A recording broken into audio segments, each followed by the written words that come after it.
fire broke out at the Bree substation.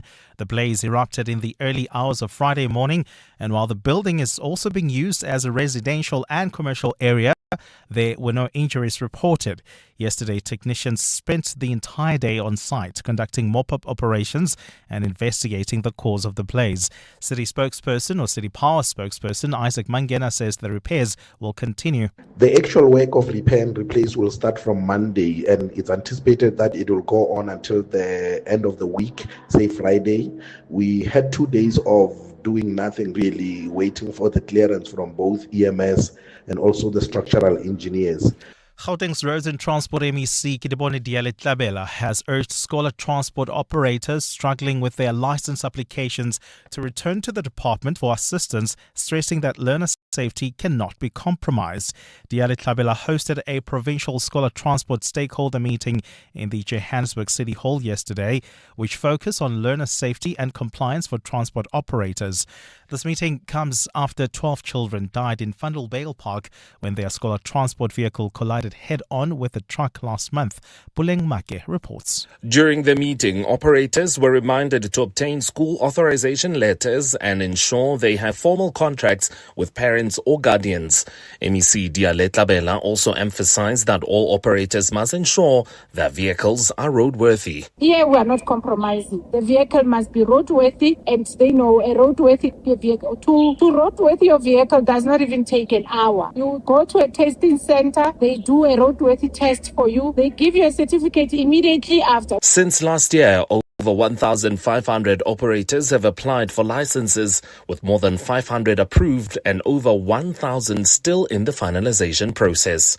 Puleng Make, Eyewitness News. And Hong Kong pro-democracy media tycoon Jimmy Lai has been sentenced to 20 years in prison for foreign collusion and sedition. This marks an end to a high-profile national security trial that sparked international condemnation. He was found guilty in December on 2 counts of foreign collusion under a sweeping national security law imposed by Beijing, as well as 1 count of seditious publication. The judges say after considering the serious and grave criminal conduct of Lai, the court was satisfied that the total sentence for Lai in the present case should be 20 years imprisonment. 2 of those years will overlap with Lai's existing prison term, meaning he will serve an additional 18 years. Gold's trading at $5,018.91 an ounce. The rand is at 16 rand exactly to the dollar, 21.76 to the pound, 18.92 to the euro. Brent crude oil is at $67.44 a barrel. And in the traffic, we've got roadworks taking place on the N3 North there right after London Road, bound to cause delays. Please be on the lookout there. And we already have got queuing traffic on the N1 North between the Golden Highway and the Deep Kloof interchange. Peak time delays piling up there. And in your sport, Manchester City beat Liverpool 2-1 thanks to Holland's stoppage time penalty.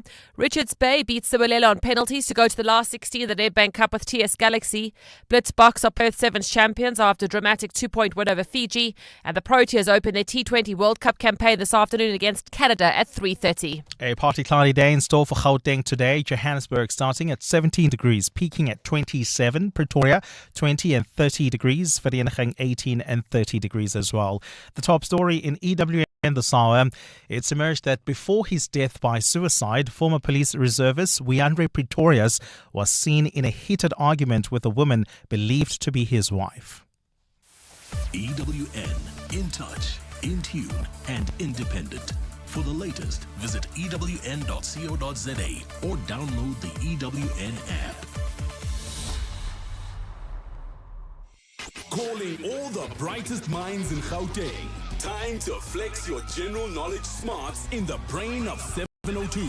Enter now on PrimeMediaPlus.com. Africa Milani. Weekday mornings, 4 to 6. One of the things that the MEC This is Breakfast with Bongani Bingwa on 702. Let's walk the talk. Awaiting finalization. That's quite correct. It's not quite a backlog. We've since approved about 516 already. So 516 of the operating licenses are out there in the possession of operators. Nesiba Mpiam, spokesperson for MEC Bongani Bingwa, the MEC for Gauteng in transportation. Africa Milani. 4 to 6 on 702.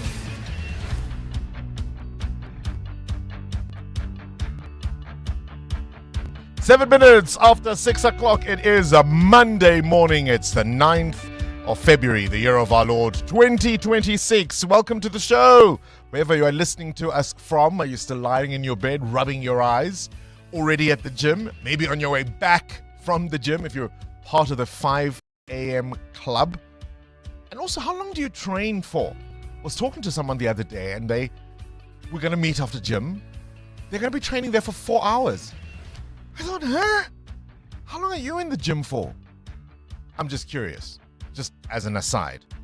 We're certainly focusing on the story of reservist Wandre Pretorius, who it now has emerged, Current was events. seen. Developing stories, tough questions. Your voice, making a difference. This is Breakfast with Bongani Bingwa. On 702. Let's walk the talk. All right, a couple of gremlins in our little system. I was saying, it has emerged that Wandre Pretorius may have been seen in a heated argument with a woman believed to be his nearest and dearest, his fiancée. He died on Saturday afternoon, allegedly after shooting himself at a petrol station in Brakpan. This was only days after he claimed to have survived an alleged attempt on his life, also in Boksburg. He, of course, was a person of interest in a police investigation following the murder of Marius van der Merwe, who was witness D and who implicated Wandre in the murder of somebody else. And it just gets murkier and murkier and murkier. And one of the questions we must surely ask is, what's going on? Are these killers of Emmanuel Mbenze turning on each other? Is that what's going on here? Is this to send a chilling message to anybody who would come forward and be a witness at the Madlanga Commission of Inquiry who was particularly involved in this Mbenze case? Or is it that the heat is on? The net is closing in. They already had Wandre Pretorius's devices, the police are telling us. They'd already interviewed him. He was the first person to be interviewed as a person of interest in that murder case. What on earth is going on there? That's the first story. We'll speak to Yusuf Abramji, who is a crime activist and a voice familiar to this station over many a year. He's also now an ENCA television presenter. Our big interview is with Park Stau, the Minister of Trade, Industry and Competition. This, of course, as we ink a new deal with the Chinese. If you remember, I said to Africa Melane, remember the Pet Shop Boys song, Go West? We are certainly going east. This is Breakfast with Bongani Bingwa. On 702. Let's walk the talk. 10 minutes after 6 o'clock. I'm not alone, of course, as always. I'm with colleagues. We've got producers Robfiwa and Siamtanda in the booth this morning. KG starting the clock and trying to control all the gremlins in the system. It's not his fault, I promise. Promise you it's not his fault. A little bit of confusion there, but the show must go on. Amoramila, good morning. Very good morning to you, Bongani. Morning 702 Landers. Did you have a good weekend? I did have a good weekend. Anything special? Anything stand out? We went to see my mother-in-law, and we just had a beautiful weekend because it's been a while since we've been, to her place, and we just spent the whole weekend with the family. Just bonding. Talking, and you just realize that sometimes it's all in the talking, like seeing the people, familiar faces that you used to. Yeah. So it was moment of belonging. Yeah, it's nice to belong, ne? Absolutely. To be umakoti. Are you the makoti in chief? Well, yeah, granted, because my husband is the eldest. So you are the makoti in chief. Are you the head makoti? Do you teach all the others? No, they are this not is what there you yet, do. so I'm waiting for them to come through. Maybe they see you and they run, eh? Muteo Haripe, did you have a good weekend? Good morning. I had a great weekend, Bong. I actually wanted to know whether you guys support the people in your lives and the things that they like, because I realized, I was accused of not watching the shows that my wife likes. But so when what did you have to watch my shows, I expect everybody to be What sitting did down. you have to watch this weekend? Bridgerton. Take us through your Bridgerton. suffering. Sorry, I had to listen. Bridgerton. Which season? The very latest, I think it was. Season 4. Yeah. And Have you watched the others? No. You need context. And you're putting me on the spot. No, I asked her to explain. I was like, you know what? Let's not watch the other ones. No, you I explain it to me. refuse. You need context. So you want me to start from You the need first season? yes. Yeah, maybe do that on your own. Like watch the other seasons on your own, and then the new season with your wife. You know what I'm excited about? Yeah. It's MasterChef South Africa. I caught that yesterday. What stood out for you? Wasn't it that French chicken crumb thing? Crumbed, yes. It was a crumbed lamb, which I thought was difficult, but also made me wonder how people love, having their lamb, because some of the other chefs preferred it really pink in the middle, which the judges sometimes didn't really agree to. Some really had it almost too well done. So it's that sweet spot. It's the sweet spot of where do you leave the lamb? It's almost pink, grayish, or, And it's tricky because beef and lamb and even, say, pork, you can't treat those meats the same. No. Right? I understand a well-cooked lamb chop, but there's also parts of the lamb that you want a little pink. Yes. But not too much. Not in the same way that you would beef. Yeah, which is what the judges was like. Right? The judges were like, just like you were saying, it's a sweet spot thing. It's not, you really have to know. And it takes, numerous attempts for you to get it right. You really need to know that this is too raw. You just have to have that sweet spot where the lamb chop is perfect. We've been watching, of course, the celebrity edition of MasterChef South Africa. I'm excited because I make a teensy little appearance in the actual competition. Yeah. We have a tasting restaurant set up. So we're one of those people, when they cook a challenge? Yes. And they invite a whole bunch of people. So they invited a whole bunch of radio people. And we were all there. Thank goodness I wasn't invited to cook because that kitchen is intimidating. It is absolutely, the celebrity chefs who've participated in MasterChef, all power to them. How do you like your meat done? Do you like it well done? Do you like it rare? And is there a difference between lamb and beef? And do you judge people whose preferences may be different from yours? I'd be really keen to know. Send us a WhatsApp voice note on 072 702 1702. You're with Bongani Bingwa. 702 weekday mornings, 6 to 9 a.m. As always, our mission is to tell you what's going on in the world, why it's important to you, and more importantly, how it will impact you. We want you to be a part of our informed community. As ever, you are our eyes and ears wherever you are around Gauteng. I hope everyone is feeling good, rearing to go. It's the start of a brand new week. Let's get straight into the show. So every morning we ask a shout out, and the shout out is to illustrate a story we want to highlight. And, we want to find an entry point into the conversation. And I got to tell you, this story is one of those that there were two stories that I just could not believe. There was Donald Trump tweeting that video, or posting is probably more accurate, that video that included images of the Obamas. That was, I thought that's racist. In case you've been off the planet, he tweeted this image of the Obamas' faces superimposed on apes. So essentially, you know what I mean? And I thought, not even for Trump. That was the one story. The other story I'll tell you about in a moment, but I want to ask you first of all, at 6:15, who is that one person, public persona? So don't tell us about your uncle because we don't know your uncle, right? But a public persona. This could be a musician, it could be a sports figure, it could be a politician, it could whatever, but a public figure. You just don't get. You don't understand this. It's not that you even dislike them, right? It's not that you dislike them or even disagree with their views, but you've tried to give them context. You've tried to understand their childhood traumas as an explanation for why they do what they do. But it's just,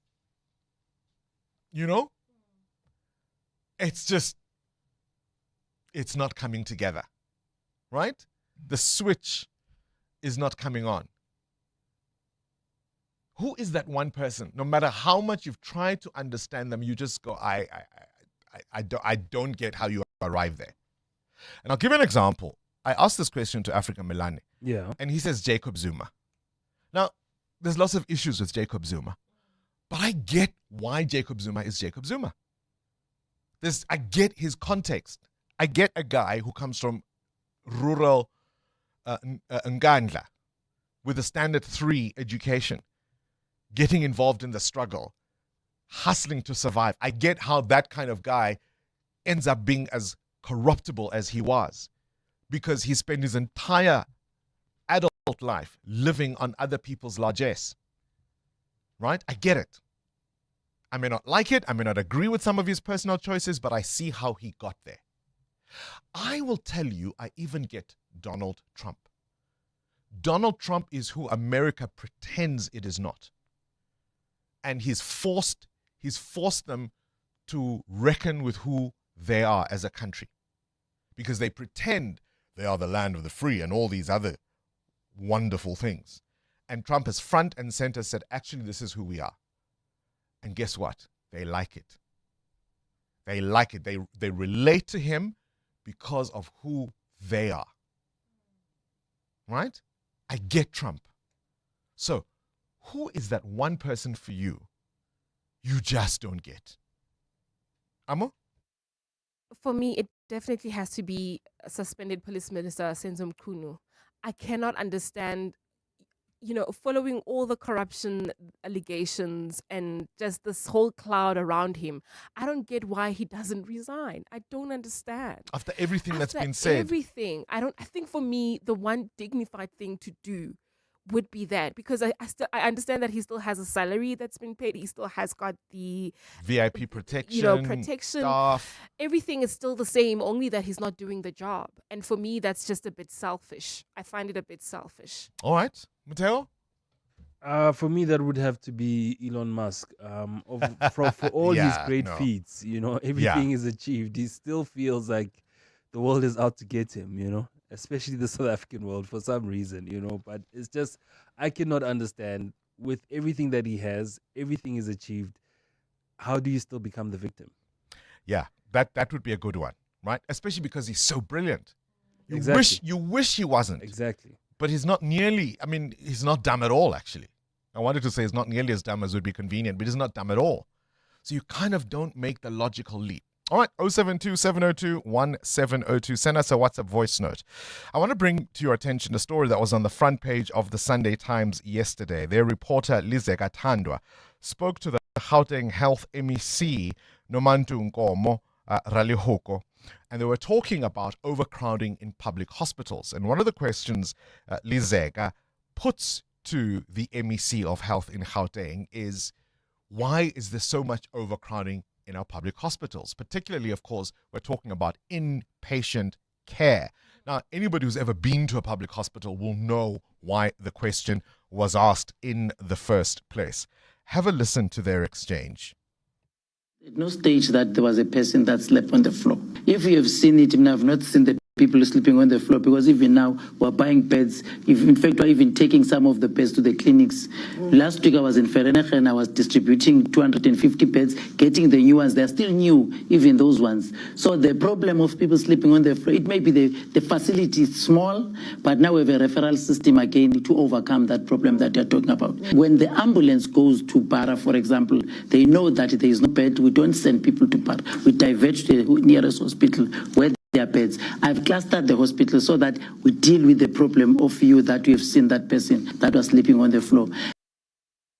She says in that interview, she's asked the question, why is there overcrowding at these hospitals? She says, what are you talking about? I've been distributing beds all of this week. I was in Vereeniging, and even the ambulances know that if there's not enough beds at a particular hospital, they reroute that patient to another facility.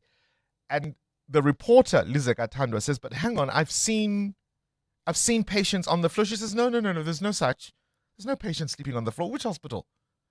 You may have seen it. I haven't seen it, she says. And then here's the perler. I won't even tell you what she says. Just you have a listen. Let me tell you something about this issue of people sleeping on the floor. Do you know that when you are sick, you want to sleep down, even when you are pregnant? You want to deliver, when you are pregnant, so they go down. To you, it says people who are sleeping on the floor because you come and steal that with your camera. Some of them, like there was an old lady that was crawling. That old lady was given a wheelchair. She didn't want that wheelchair. She was in pain, but she said she doesn't want to sit. She wants to crawl to that chair where she was going, wherever. It was not because there was no chair there. So there are so many. That's why I always say I don't want journalists with cameras in my hospital, because you take photos of something that you assume. You always work on assumptions in most cases. It may be right in other cases, but no. No. Like, firstly, she says that journalists steal an image, right? When journalists expose what's going on. She says, you come here with your cameras. She says, patients will say, no, leave me. I want to be on the floor. Firstly, she says, there are no patients sleeping on the floor. But implicit in what she says in that second clip is that even if they are, it's because they choose to. I don't get it. I cannot explain that. That is possibly the most out-of-touch politician I can think of in public life at the moment. This is an interview with the Sunday Times. Fantastic reporting, by the way, from Lizeka Tandwa, the reporter of the Sunday Times. Do you get that? This is the same Gauteng Department of Health, and I know it wasn't during her time, but remember the history of Life Esidimeni. 144 patients died because of the bungling of Gauteng Department of Health. Remember the monies, the millions that were stolen during COVID. The 2 billion rand stolen at Tembisa Hospital. And that's what she says, that people choose to sleep on the floor? Let's walk the talk. 702. That was me clapping once. 23 after 6. Mutao, have you got a question? Yeah, I want to know this morning, have you let go of a good opportunity or a really good thing because of your ego?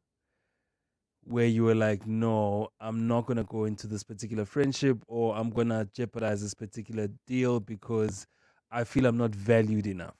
Mm-mm. Good thing. You're good people. If they didn't value me, it wasn't a good thing. It's not your ego. No, I can't readily think of. Oh, okay, I'm curious about what prompts that question. 702. Weather. What conditions can you expect on this Monday? A partly cloudy day in store for Gauteng today. It's been really, really hot. So a little cooler today. Maximum temperature in Joburg is 27 degrees. Pretoria and Vereeniging a little high on 30. Cape Town 28. Durban will max at 30 degrees, and they're expecting rain there. EWN traffic. So the first look at the roads. Amo, what are you seeing? Bongani, we already have got queuing traffic on the M1 North between Xavier Street and Carr Street. We've got roadworks that are taking place along the M1 North, and that's the reason for that long backup already. Please try to use alternative routes. If you're heading towards areas like Mayfair, you can still use Crownwood Road as well as Nasrec Road. And then if you're traveling on the M1 South, right at the double-decker section, we've got an accident reported right near Carr Street. It's causing heavy traffic volumes already. And there's also queuing traffic reported on the N3 North. This is between Geldenhuys Interchange and Van Buren Road. Peak time delays there. I'll have more traffic updates for you, but if you see anything else, we are on X at EWN Traffic. There's more EWN on air, online, and on the EWN app. 702. The newspapers. We will get to the newspapers in just a little while. KG also clearly had a very good weekend. Before we get to the newspapers, let's tell you what you need to know at this hour. So, South Africa is now going to withdraw more than 700 troops from the UN's MONUSCO mission in the DRC. They want to consolidate and realign SANDF resources. You remember, of course, they're planning to spend almost 400 million rand on Defence Force Day in the hometown of General Rudzani Mapwanya. This is the chief of the SANDF. Even as some military bases, as was reported yesterday, are crumbling and dilapidated, and they can't afford to have those troops in the DRC anymore. But no, let's splash 400 million rand on Defence Force Day. Is there a government department that you think we don't need? The ANC Youth League, and I'm curious about your views on this. Muteo, the ANC Youth League says, why do we need a department of women, youth, and persons with disability? That department now has defended its existence after the criticism of the Youth League, saying, well, because it's only because of budget constraints that they've not been able to be relevant or deliver on their mandate. So the ANC Youth League is not saying we don't need the department as an idea. They're just saying, well, if this is what you're giving us, you might as well not give us anything, because these guys are irrelevant. They're not doing anything. We are the youth. We don't know what they do. And the department says, yeah, it's not our fault. It's because of budget constraints. Is the NC Youth League right? Are you finding yourself nodding in agreement going, yeah, actually those young lions have a thing? Hey? They've got something there. Yes. Which department do you think we do not need? And can you take that as an explanation that it's because of budget constraints? Adam Gilchrist has a fascinating story coming out of North Korea. Teens and adults, listen to this, sometimes get executed or even sent to jail or to labor camps for watching forbidden shows, particularly if those shows are from South Korea. Shows like Squid Game, or if they listen to K-pop. Escapees who have obviously defected from North Korea, and take it with a pinch of salt or take it from whence it comes, they'd say a lot of things, right? But they say your punishment in North Korea also depends very much on whether you are wealthy or not. Wealthy families can bribe officials and you get off lightly. And if you're poor, you are in trouble. What do you think of this MEC for Health, Nomantu Nkomo Ralihoko, and her comments? I mean, you read that in the Sunday Times and then you watch the interview and you just think, what on earth made you think that that's an explanation you can give? She seems so out of touch and so conceited and contemptuous in that interview.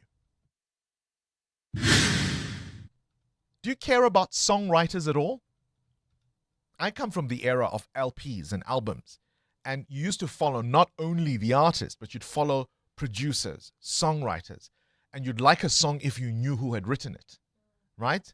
I can tell songs written by Rodney Jerkins because of that Dark Child. So whether it's Tony Braxton or Michael Jackson or Whitney Houston saying Dark Child at the beginning of the song, I know who it is, right?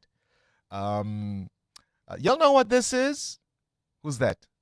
Jermaine Dupri, producer, songwriter, right? Today is the birthday of one Carole King, born on this day in 1942, one of the most celebrated songwriters in music history.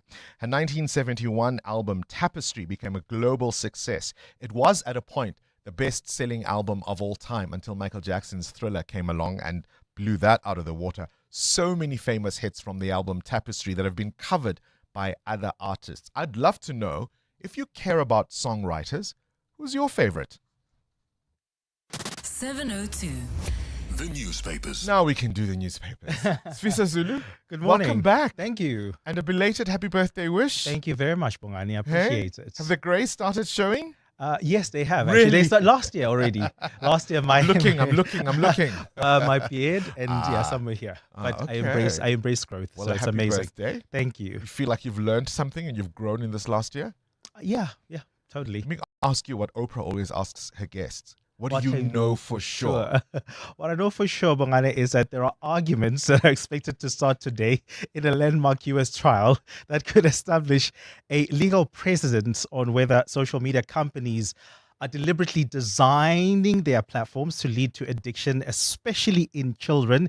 And the defendants are Alphabet and Meta, the tech giants behind the YouTube channel and Instagram. So these social media platforms are accused in hundreds of lawsuits of leading young users to becoming addicted to content that could lead to depression, eating disorders, even suicide.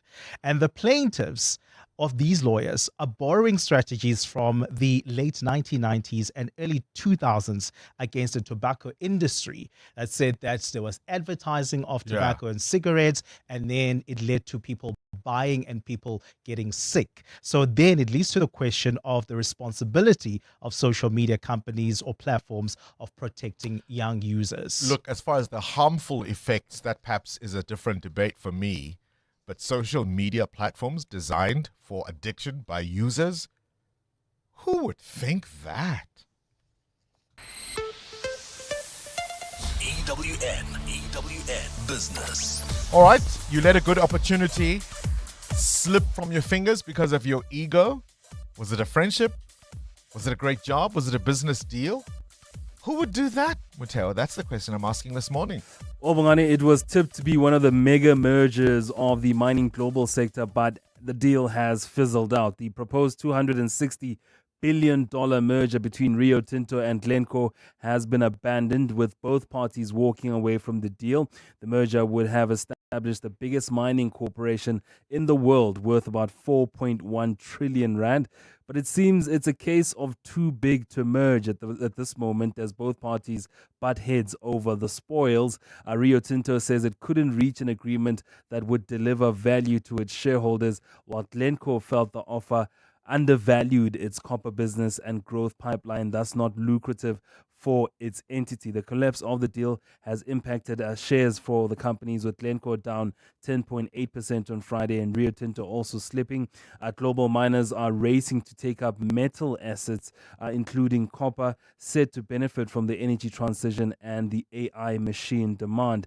That has sparked a wave of project expansions and takeover attempts, including the pending merger of Anglo American and Tech Resources in Canada to create a copper-focused industry heavyweight. Now, as the mining indaba starts in Cape Town this week, this will definitely be a point of discussion for many of the CEOs and stakeholders there. Who's who, right? Try to find a flight to Cape Town or hotel accommodation this good week. Luck. You better have money. Maybe you'll need that as a merger. Where's the rand? 15.99 against the US dollar this morning, strengthening again against all three major currencies. 18 rand 91 cents against the euro, and you'll need 21 rand 75 cents against the British pound. Price of gold at that $5,000 mark, again at $5,022 an ounce. It's up 1%. Platinum at $2,101, while Brent crude is at $67.38 a barrel. More business after 7. Time now for the latest Eyewitness News. Straight to the news desk we go. Good morning again, Sfiso Zulu. Thanks, Bongani. Good morning. Parts of the Johannesburg CBD, Newtown, Braamfontein and surrounding areas can expect to be without electricity for the next week after a fire broke out at the Bree substation. The blaze erupted in the early hours of Friday morning, and while the building is also being used as a residential and commercial area, there were no injuries reported. Yesterday, technicians spent the day on site conducting mop-up operations and investigating the cause. City Power spokesperson Isaac Mangena says repairs will continue today. The actual work of repair and replace will start from Monday, and it's anticipated that it will go on until the end of the week, say Friday. We had 2 days of doing nothing really, waiting for the clearance from both EMS and also the structural engineers. A state witness who admits to being involved in steroid king Brian Weinstein's murder is set to continue his testimony in the Western Cape High Court today. The witness, who remains anonymous to protect his identity, has been testifying in the high-profile trial against alleged Underworld gang figures Jerome Donkey Boyson and 11 others. Boyson and his co-accused face 36 charges for various crimes, including the murder of Weinstein in 2017. Since the start of the trial 2 years ago, alleged Underworld figures Mark Liffman and Andre Nudier, along with 3 other accused, have been killed.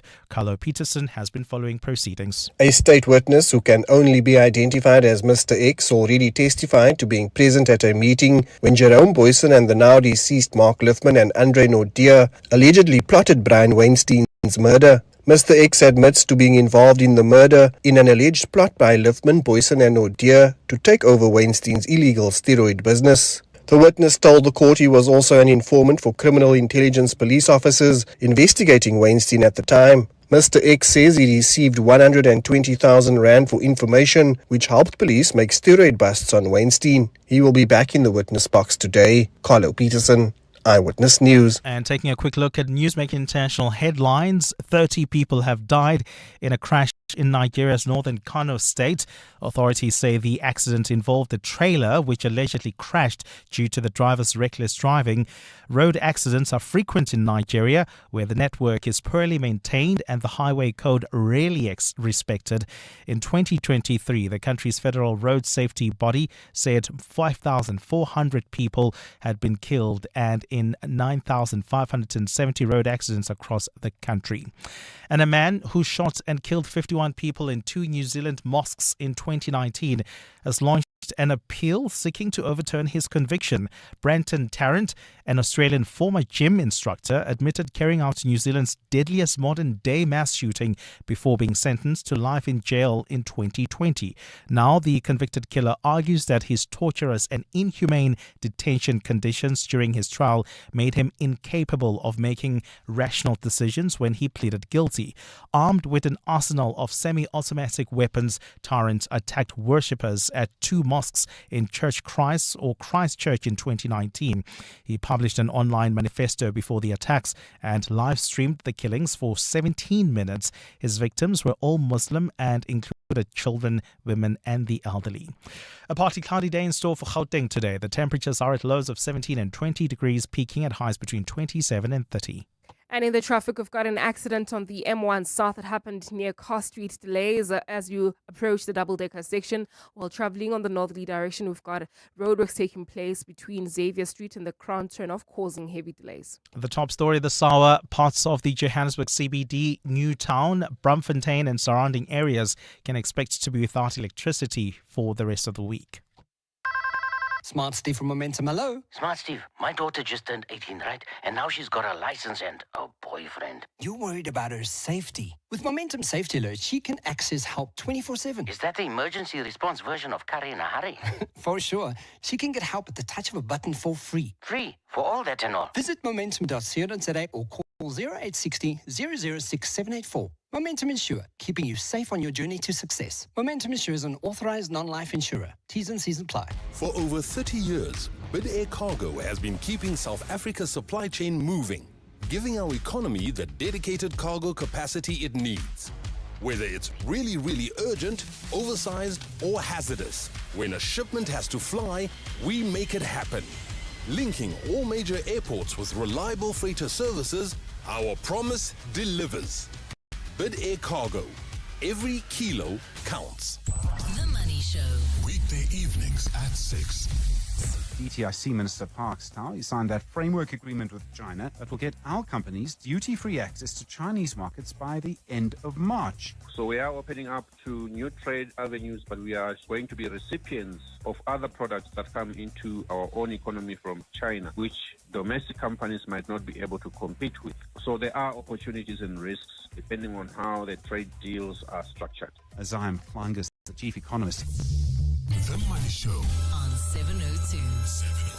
Let's walk the talk. The Money Show with Stephen Grootes is brought to you by ABSA CIB, returning as proud investment theme sponsor of the African Mining Indaba 2026. ABSA is an authorized FSP and registered credit provider. T's and C's apply. Coming up in the next hour, what's the question? And it's brought to you by Outsurance. Up to 3,000 Rand in cash is up for grabs. So all you need to do is send us an answer based on anything that piqued your interest during the show, and for that you win 1,000 Rand. WhatsApp us your name and that answer to 072 702 1702. Then later, someone else will ask a question to win 2,000 Rand. Now remember, you stand a better chance of being selected if you've SMS'd out to Outsurance to get yourself a quote. So do it now. SMS out to 45142. You could save on your car insurance. 702. WhatsApp Bongani on 072 702 1702. Honey and the team. Lena, I'm wondering what's going on with this situation about this guy that killed himself. How is it that you survived 16 bullets? Okay, somebody tried to kill you. Then you're still driving around Gauteng, even with your partner. How brave is that woman? What is going on? Because now I would be in hiding right now. And I would try to keep my family far from me. But you are driving around, you're going to petrol stations. After you've survived, somebody almost killed you with 16 bullets. Now there's something fishy here. There's something seriously fishy. He's supposed to be in hiding, for goodness sake. A very good morning to my favorite breakfast team. Bungles, when we are talking about Pretorius, you said allegedly took his own life. I'm thinking to myself, why is it allegedly? When do journalists use this word? Because the CCTV footage, he unalived himself. And we received a WhatsApp message yesterday morning from our group, community group, that he took his own life. So what is alleged there? What's alleged? It's not alleged. It happened. Yeah, I think you may have a point there. Well spotted. I think we cover our backsides by saying alleged, because of course you are right. Police have confirmed that CCTV footage. Its existence on its own doesn't necessarily always mean it is real, and so I think that's where perhaps that tendency comes from. But well spotted. He did kill himself. He did end his own life. So it's not just a mere allegation, because of course police have confirmed it. But there are lots of questions to be raised and to be asked, and that's why we're going to speak to Yusuf Abramji about that story, one of the men implicated quite heavily at the Madlanga Commission of Inquiry for the murder of one Emmanuel Mbenze. They killed this guy in 2022, and they tried to hide the body. In fact, it was discovered in a dam the next day, and now at least 4 of the men who are alleged, and I'm really using it properly now, who are alleged to have been at that scene, 4 of those 12 have died. EWN Sport. Let's catch up with the world of sport. Cindy Paluta back in the hot seat. Good morning. Welcome back. Good morning, Bongani. Thank you. The game last night. I mean, I obviously was rooting for Liverpool because that would have made Arsenal's position on the table a little bit more comfortable had they won. But what shocking refereeing.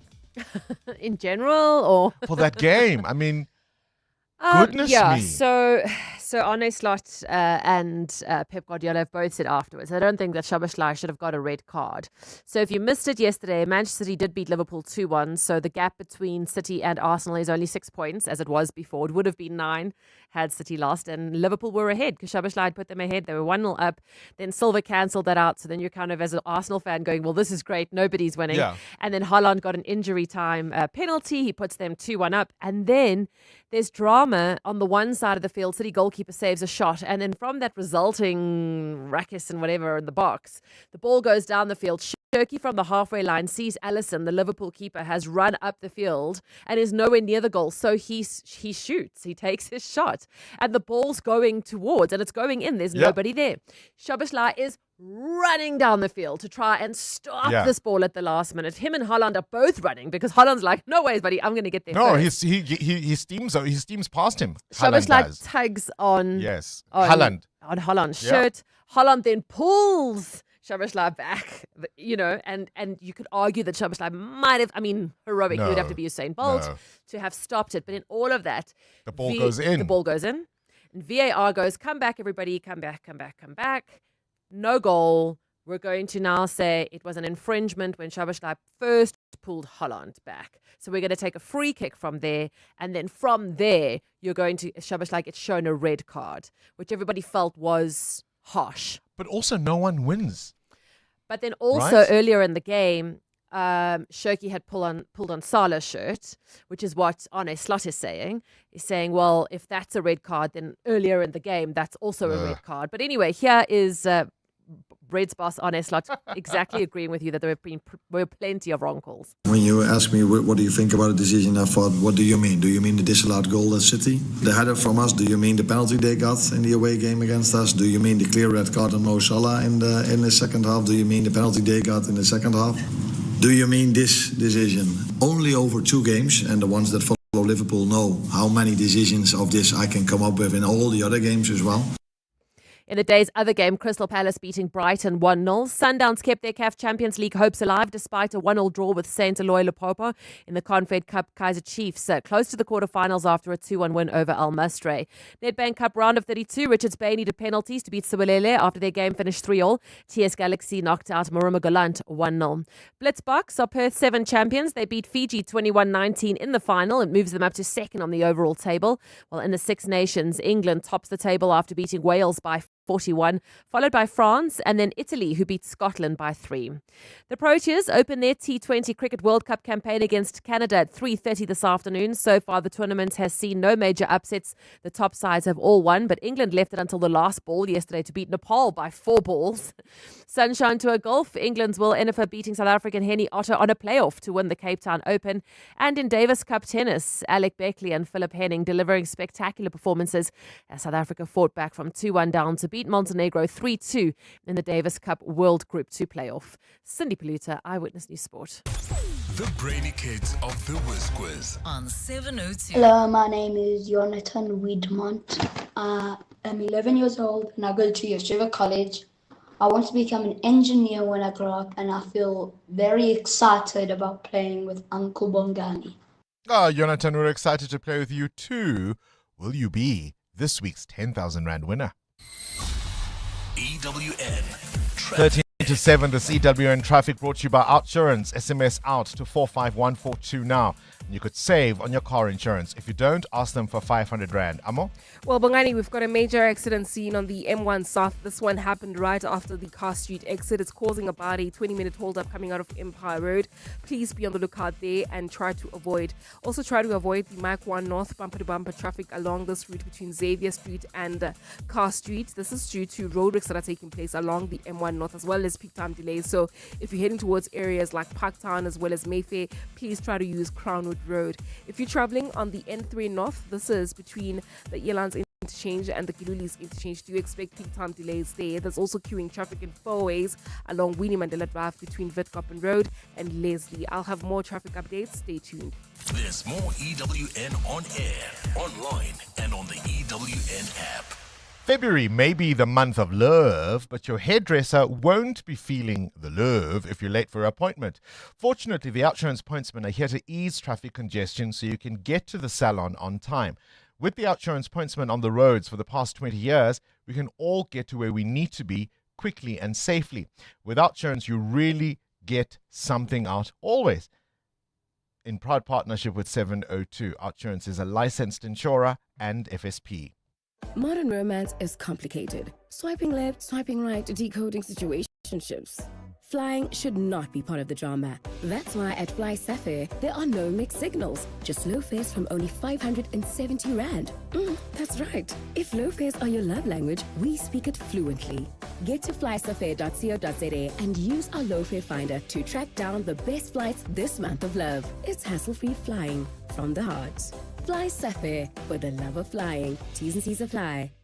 Corporates That Care promotes and encourages corporate leaders and all citizens to walk the talk for a better South Africa. Catch it this week, Wednesday, 10 to 9, featuring Romco. Their CEO, Mlanzeni Boyce, will be in conversation with us. Corporates That Cares is a Prime Media Cares initiative with 702. Let's walk the talk. When choosing a medical aid, pay close attention to the benefits. Like the benefit of skipping phone calls and pharmacy queues with the convenience of the Discovery Health app. The benefit of one app that makes finding the right doctor, booking an appointment, submitting a script, having medicine delivered, and your claim paid simply effortless. Just another benefit that makes Discovery Health Medical Scheme for your health like no other. Speak to your financial advisor or visit discovery.co.za to get a quote. Discovery Health Medical Scheme is a registered medical scheme. The Discovery Health app is brought to members by Discovery Health. There's much to say about where South Africa is, and even more about where it's going. On Thursday, 12 February, President Cyril Ramaphosa delivers the State of the Nation address, live from Cape Town City Hall. 702 Cape Talk and Eyewitness News will be there, analyzing every word and bringing you the news as it breaks. From the build-up to the address to the conversations that follow. Join Clement Maniatela and Mandy Wiener for live coverage and in-depth analysis from 6 to 10 p.m. Live on the radio or live stream on the Prime Media Plus app. Sona 2026. Thursday, 12 February. Live on 702 Cape Talk and EWN. Get your brain in the game. The brain of 702 is back. There's a chance for you to win 3,000 Rand every day. The Brain of the Week wins 10,000 Rand, and the Brain of 702 will walk away with a grand prize of 30,000 Rand. You can enter now at primemediaplus.com. 702. Coming up at 7:15, the big interview. You could show your bank balance some love this month with awesome car insurance savings from Outsurance, like 43-year-old Gloria, who saves an unbelievable 513 Rand on her 2024 Audi Q3. Get a quote now, and if Outsurance can't save you money, you can ask them for 500 Rand. Who is the whizziest of them all? It's the Whiz Quiz on 702. Up next, we speak to Yusuf Abramji about the police reservist heavily implicated at the Madlanga Commission of Inquiry, who claimed to have survived a hail of bullets on Thursday, but by Saturday, he was dead at his own hand. In the meantime, let's give away some cash. Jonathan is our contestant today in the Whiz Quiz. 11 years old, goes to Yeshiva College, wants to be an engineer. Jonathan, you may have heard last week, I think it was Blessing who won 10,000 Rand. How excited are you about your chance? Very excited. Do you think you can do it? Yes, I think I can do it. All right, let's see. Let us see. KG, start the clock. What is 15 plus 13? 15 plus 13 is 28. Correct. True or false? The opposite of shallow is deep. True. Correct. Which animal is not on South Africa's banknotes? Is it the rhino or the hippo? The hippo. Correct. How many legs does a tarantula have? A tarantula has 8. Correct. Which province is landlocked? Gauteng or KwaZulu-Natal? Gauteng. Correct. In which sport do players score penalties and converted tries? Rugby. Correct. True or false? Cuckoos lay their eggs on in other birds' nests. True. Correct. Give the superlative form of many. More. Correct. Most. No, it's most. In which limb of your body are these bones? The tibia, fibula, and femur. Your leg. The leg is the correct answer, but I'm afraid not quite in time. You had a really, really good round, Jonathan. Not many you got wrong there, but perhaps you could have done it a lot faster. Jonathan, you walk away with 7 correct answers, and that means 700 Rand. Remember, you must be age 10 to 13 to play the Whiz Quiz. The Brainy Kids of the Whiz Quiz. On 702. Current events, developing stories, Tough questions. your voice making a difference. This is Breakfast with Bongani Bingwa. No honor among thieves, so have Emmanuel Mbenze's killers turned on each other? Or are they trying to prevent other witnesses from coming forward? That's what the police are investigating following the suicide of reservist Wandre Pretorius, a man heavily implicated at the Madlanga Commission. So you remember he was a person of interest in that case of the torture and murder of Emmanuel Mbenze, a 51-year-old man from Brakpan who was murdered in 2022. His body found the following day dumped in a dam with his car keys, driver's license, all still on his person. And the death certificate indicated that it was a blunt force trauma wound to his head that was the cause of his death. Pretorius was implicated by the late Marius van der Merwe. You remember we first called him Witness D at the commission, and only last week claimed to have survived an assassination attempt, his own car riddled with bullets. And by Saturday, he was dead at his own hand. What is going on? Yusuf Abramji is a Crime Watch presenter, also, of course, on ENCF, familiar voice to this station for many a year. This is an unbelievable story, Yusuf. He survived a shooting on Thursday, we are led to believe, dead by suicide on Saturday, all within a couple of days. Good morning, Bongani. Very, very worrying indeed. We now know that 4 of those that have been implicated in the murder of Emmanuel Mbenze are now dead. And this now has raised questions about the alleged, I'm using alleged, as your listener said earlier, we should be wary using it, but I'm using the alleged assassination of Wandre Pretorius on Thursday, because my police sources are now saying that they are very skeptical that was a real attempt on his life. So we know what happened yesterday, or rather on Saturday evening, late, just before 11 o'clock.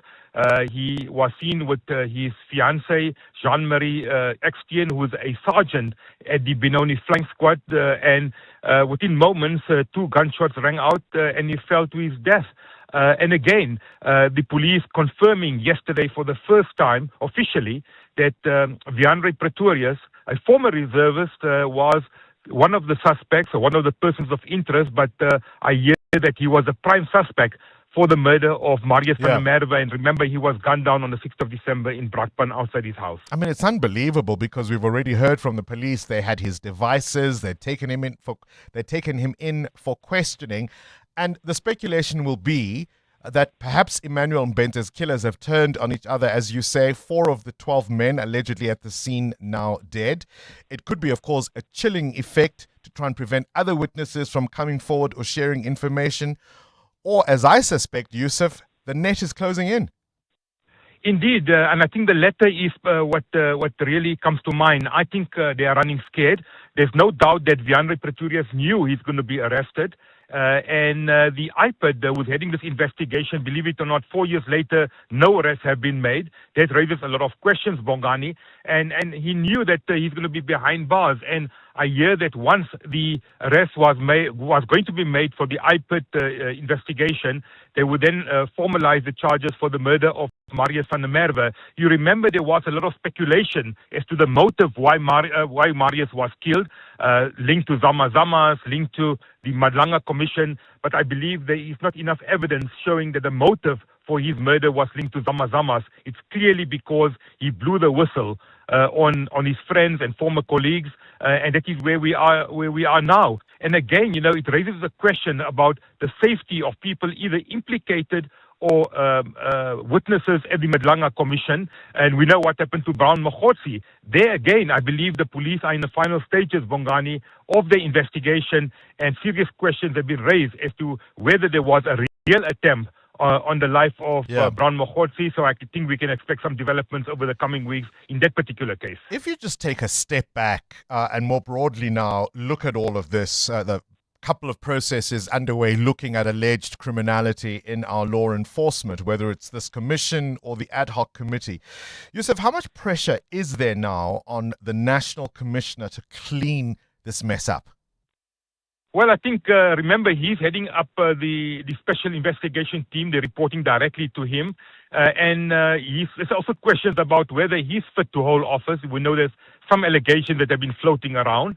But I think the rot within the criminal justice system, specifically Bongani within the police, runs very, very deep. We would not have been where we are today had it not been for General Makonazi standing up in July last year and going public with all the allegations.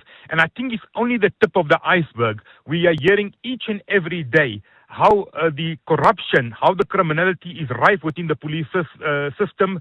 And we know it's not only the lower echelons, and what we've come out now is senior police officials, major generals, brigadiers being implicated. It tells you we are in serious trouble. And the quicker the government moves, the quicker President Ramaphosa moves, aside from the referrals that he's made, to make sure that there's stability within the police service, the better it will be, because morale within the police is at an all-time low. Well, the fish rots from the head, does it not? And yet there is Senzo Mkhunu still in his position, although suspended. We've got SONA 26 coming up this week. What would you like to hear from the president about our criminal justice system on Thursday? We don't want to hear the same old, year in and year out in the state of the nation. They talk about the successes.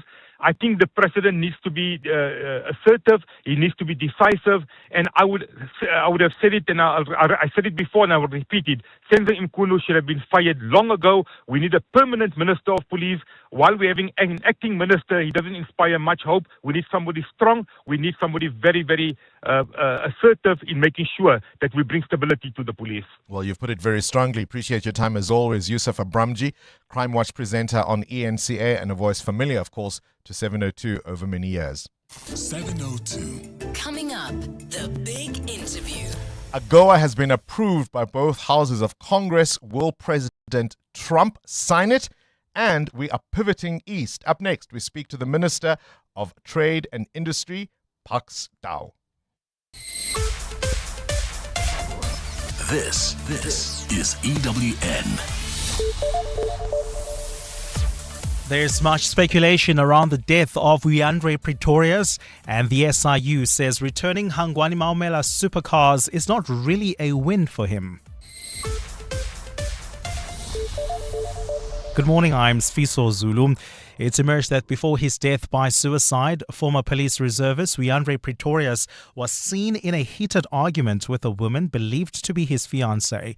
Pretorius died on Saturday after allegedly shooting himself at a petrol station in Brakpan, days after he survived an alleged hit in Boksburg. He had been the first person of interest questioned by police following the murder of Marius van der Merwe, who was a key witness at the Madlanga Commission. Van der Merwe had implicated Pretorius in the torture and killing of Emmanuel Mbenze on the East Rand in 2022. Police spokesperson Atlenda Mate. Well, I can confirm that from what we have gathered, his wife was on the scene. We are told that there was an argument between himself and his wife before he pulls the trigger on himself. We are still investigating what could they have been arguing about. The Special Investigating Unit says a ruling ordering the return of supercars believed to belong to corruption-accused Hangwani Maumela is not a blow. The Special Tribunal handed down an order that vehicles that were attached during a raid at a dealership in Witbank should be returned. In September, the SIU obtained a preservation order to seize 6 supercars from the Omar dealership that's been linked to Maumela and his alleged syndicates. Maumela is accused of siphoning more than 800 million rand tenders at the Tembisa Hospital. In October, 3 Lamborghinis were seized during a raid at his lavish Sandton home. Khumoso Modise reports. The Special Investigating Unit ordered to return 3 Aston Martins, 1 Rolls-Royce and 2 Ferraris that were seized from the Omar dealership in Witbank, which investigators believe is linked to Morgan Maumela. But this isn't an outright win for Maumela and his alleged syndicate, as the tribunal has ordered the Omar dealership to put up security to the value equivalent of each vehicle, pending the outcome of a court case where the SIU is challenging the lawfulness of the Tembisa Hospital tenders awarded to Maumela. SIU spokesperson Kaiser Kanyago.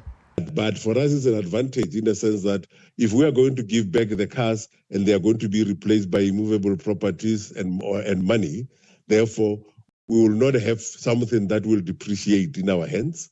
Therefore, they can have the cars and then we will have money and immovable properties that we can use as guarantee. The SIU believes Maumela used the dealership as a proxy and the supercars, while not registered under his name, belong to him. Khumoso Modise, Eyewitness News.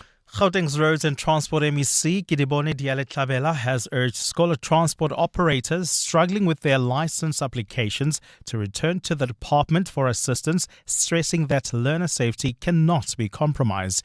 Diale-Tlabela hosted a provincial scholar transport stakeholder meeting at the Johannesburg City Hall yesterday, and it focused on learner safety and compliance for transport operators.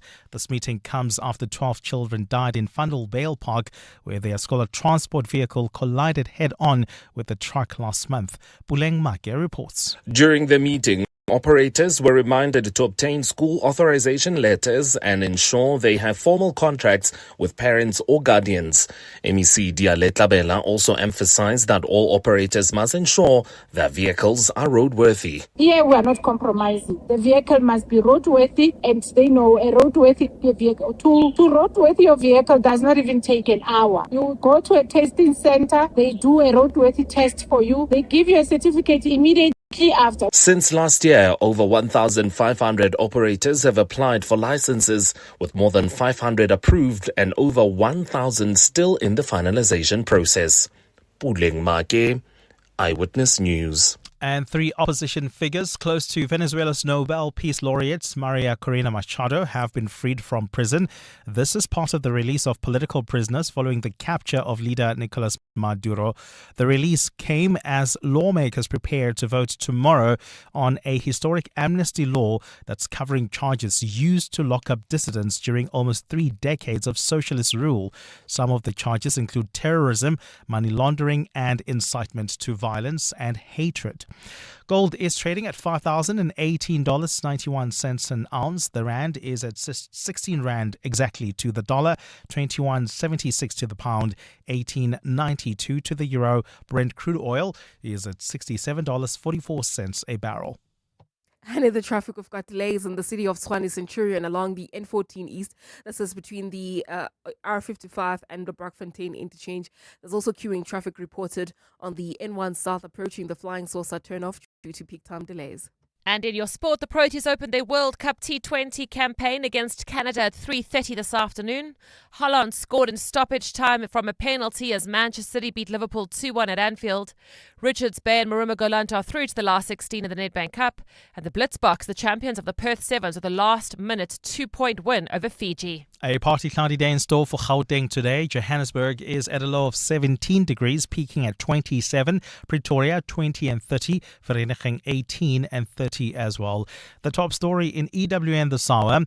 It's emerged that before his death by suicide, former police reservist Wandre Pretorius was seen in a heated argument with a woman believed to be his fiancée. EWN, in touch, in tune, and independent. For the latest, visit ewn.co.za or download the EWN app.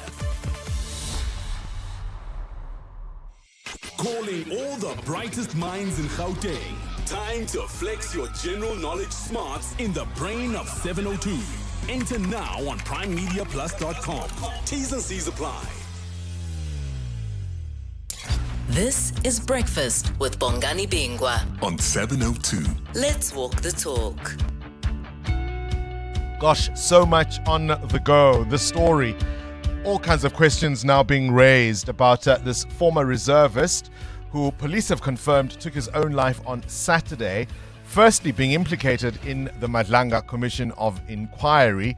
He was a person of interest in the murder of witness D, who told the commission about his alleged role in the disappearance, torture and murder of Emmanuel Mbenza. You see how all of this is getting complicated, and questions now being raised about whether or not there was in fact an alleged, or at least there was an attempt on his life as he alleged just last week. I want you to have a listen to the president now, who was speaking at the weekend about what all of this means in terms of security to protect witnesses and those named in the inquiry. We are terribly appalled at attempts that are being made by those who have been doing wrong things against witnesses.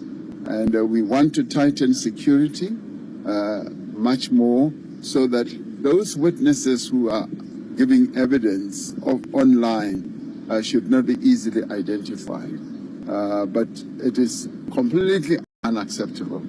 And this is the reason why we set up the Madlanga Commission, so that we can get to the heart of all the shenanigans that are happening with regard to these gangs and these entities that are trying to capture the police.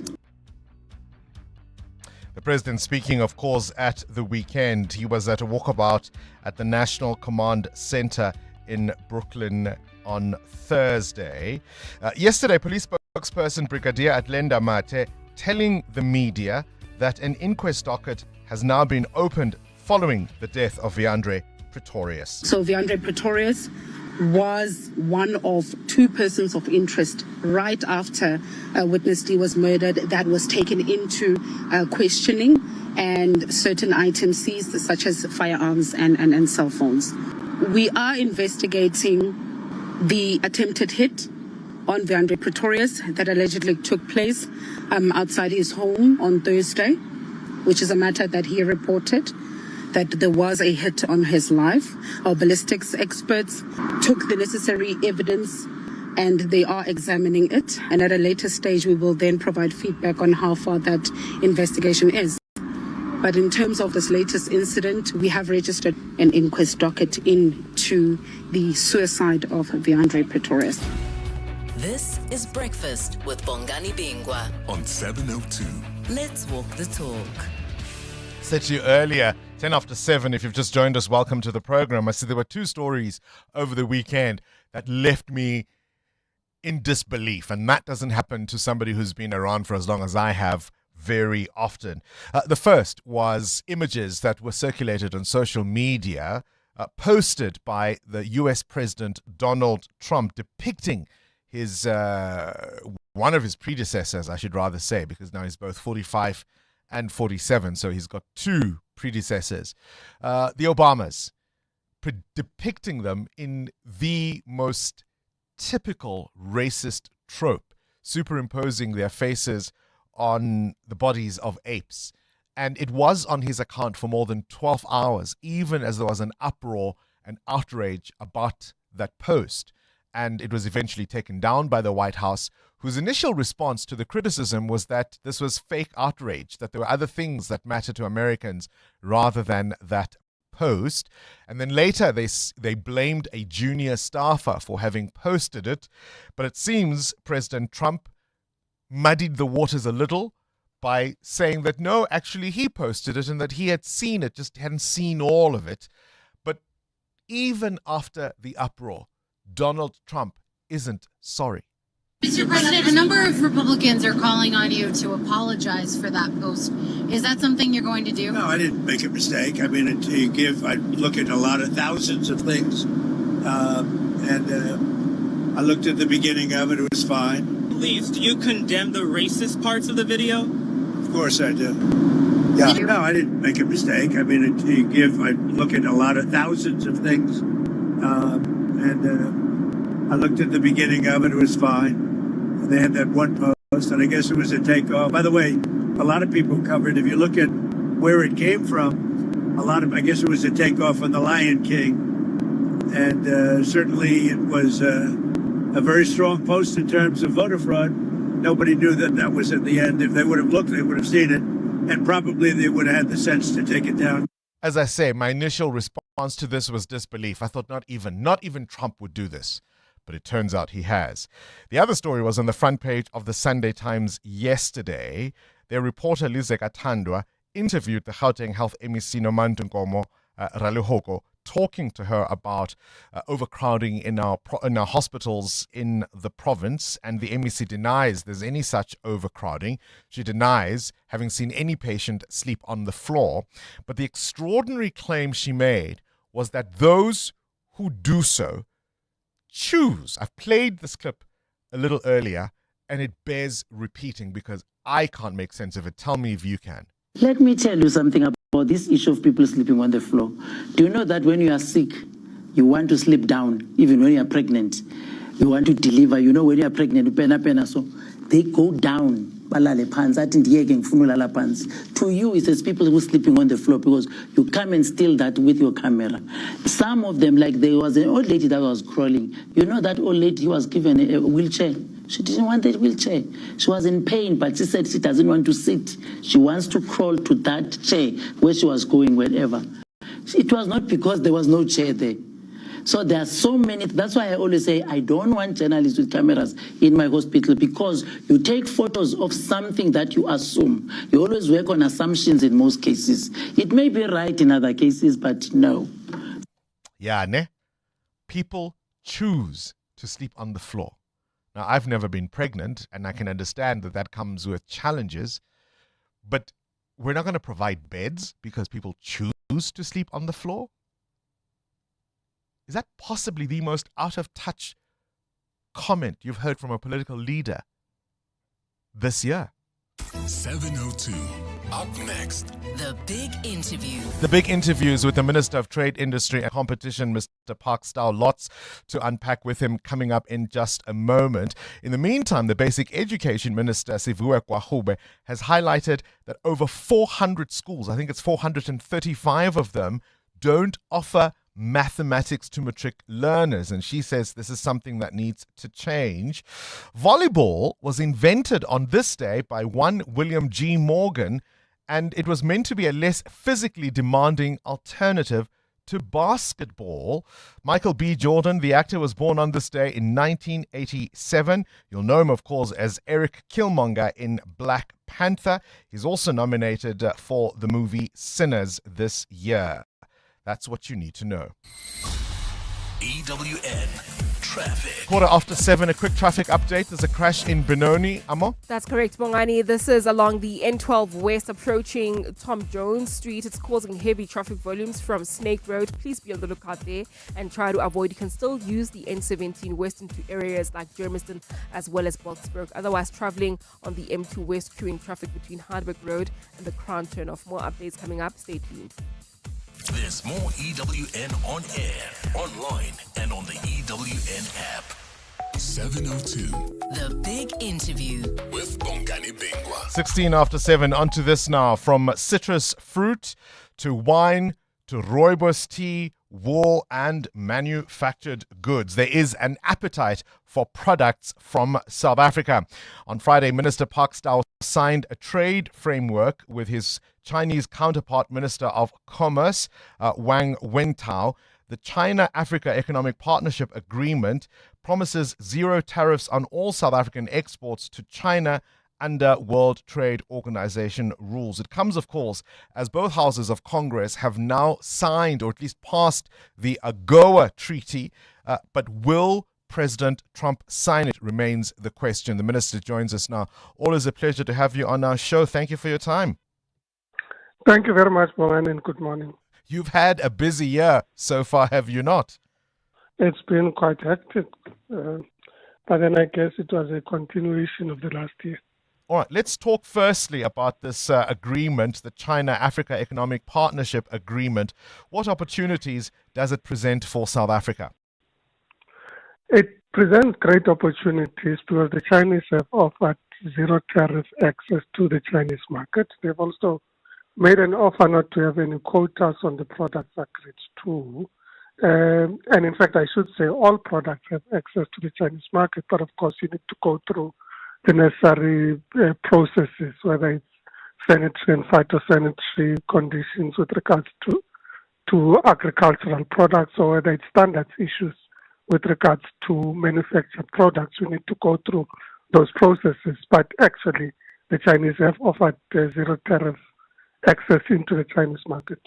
Of course, tariff-free exports will grab the headlines, but the deal also includes investment, new energy, industrialization. What opportunities are there for South African companies to take advantage of this agreement? Well, one, the Chinese have expressed the need for South African companies to establish in China. We've created a mechanism through which we're able to support South African companies that, one, wish to access the Chinese market, but also want to establish base in China and manufacture products from China. So we think that there are great opportunities for South African companies to be able to do that. And it is also applicable in the opposite direction. We have said to the Chinese, yes, you are our biggest trading partner, but the reality is that we would want to improve the quality of trade between the two countries. We would want to ensure that greater manufactured products gain access into the Chinese market, but we also want to ensure that Chinese companies are able to invest in industrial initiatives in the country now, special economic zones, and in processing goods in South Africa. The agreement was welcomed by the trade union federation COSATU, but they're also warning against what they're calling mistakes made in the past and the idea of exposing South African industries that are sensitive to global competition. What's your response to that? We've agreed with the Chinese to exclude sensitive products in terms of access to the South African market. So what we said in the agreement is let's isolate the sensitive products. You can imagine if we say that all textile and footwear and clothing products have access to the South African market without conditions that would decimate what's remaining of our textile industry. So we want to And there's safeguard not much left those already, areas. as it There's is. not much left already as it is. So we would want to ensure that we safeguard those areas. And in principle, we've had the agreement. We've also said, look, let's identify areas of early harvest with regards to which products can we get into the Chinese market. We've given ourselves a deadline of the 26th of March when Deputy President Mashatile will be hosting the Premier of China, Premier Li Qiang, in a binational commission in South Africa, at which point we should be able to report on what the products for early harvest are. Does that give you enough time in terms of consultation? I'd imagine you want all sides on board, labor, business, other stakeholders. Well, one, we did engage with Madlanga last year in and around the period of the G20. We did have a session with Madlanga. We had bilateral meetings with labor, with business. We also had sessions with our colleagues in the Southern Africa Customs Union. So there's been a lot of preparatory work, but certainly over the next few weeks there would be further detailed engagements as we finalize the early harvest part of the implementation program. Let's talk now AGOA, and I'll come back to this deal in a moment. But we know, of course, both houses of Congress have passed AGOA. South Africa is included there. The big question has been about whether or not the U.S. president would sign it. That remains the big question. The feedback that we've been receiving from the U.S. is that there is a positive disposition towards signing AGOA. Of course, this is because it is being signed for 1 year, which would then allow for further detailed engagements on what would constitute an Africa-U.S. engagement and what the arrangements would be going forward. You would know that the U.S. has taken an in-principle decision that there should be reciprocity. Therefore, they would want and would expect that African countries would offer some degree of reciprocity. But we've also had a situation where many in the U.S. have been calling for South Africa to have a direct economic partnership agreement with the U.S. so that it doesn't fall within the auspices of AGOA. And there have been many that have been advocating for that to happen, and that would constitute part of the discussions that we continue to have with the U.S. We do think that AGOA remains important, that there are supply chains that are interdependent with other African countries. And as the major user of AGOA, we remain critical for those countries to also be able to participate meaningfully.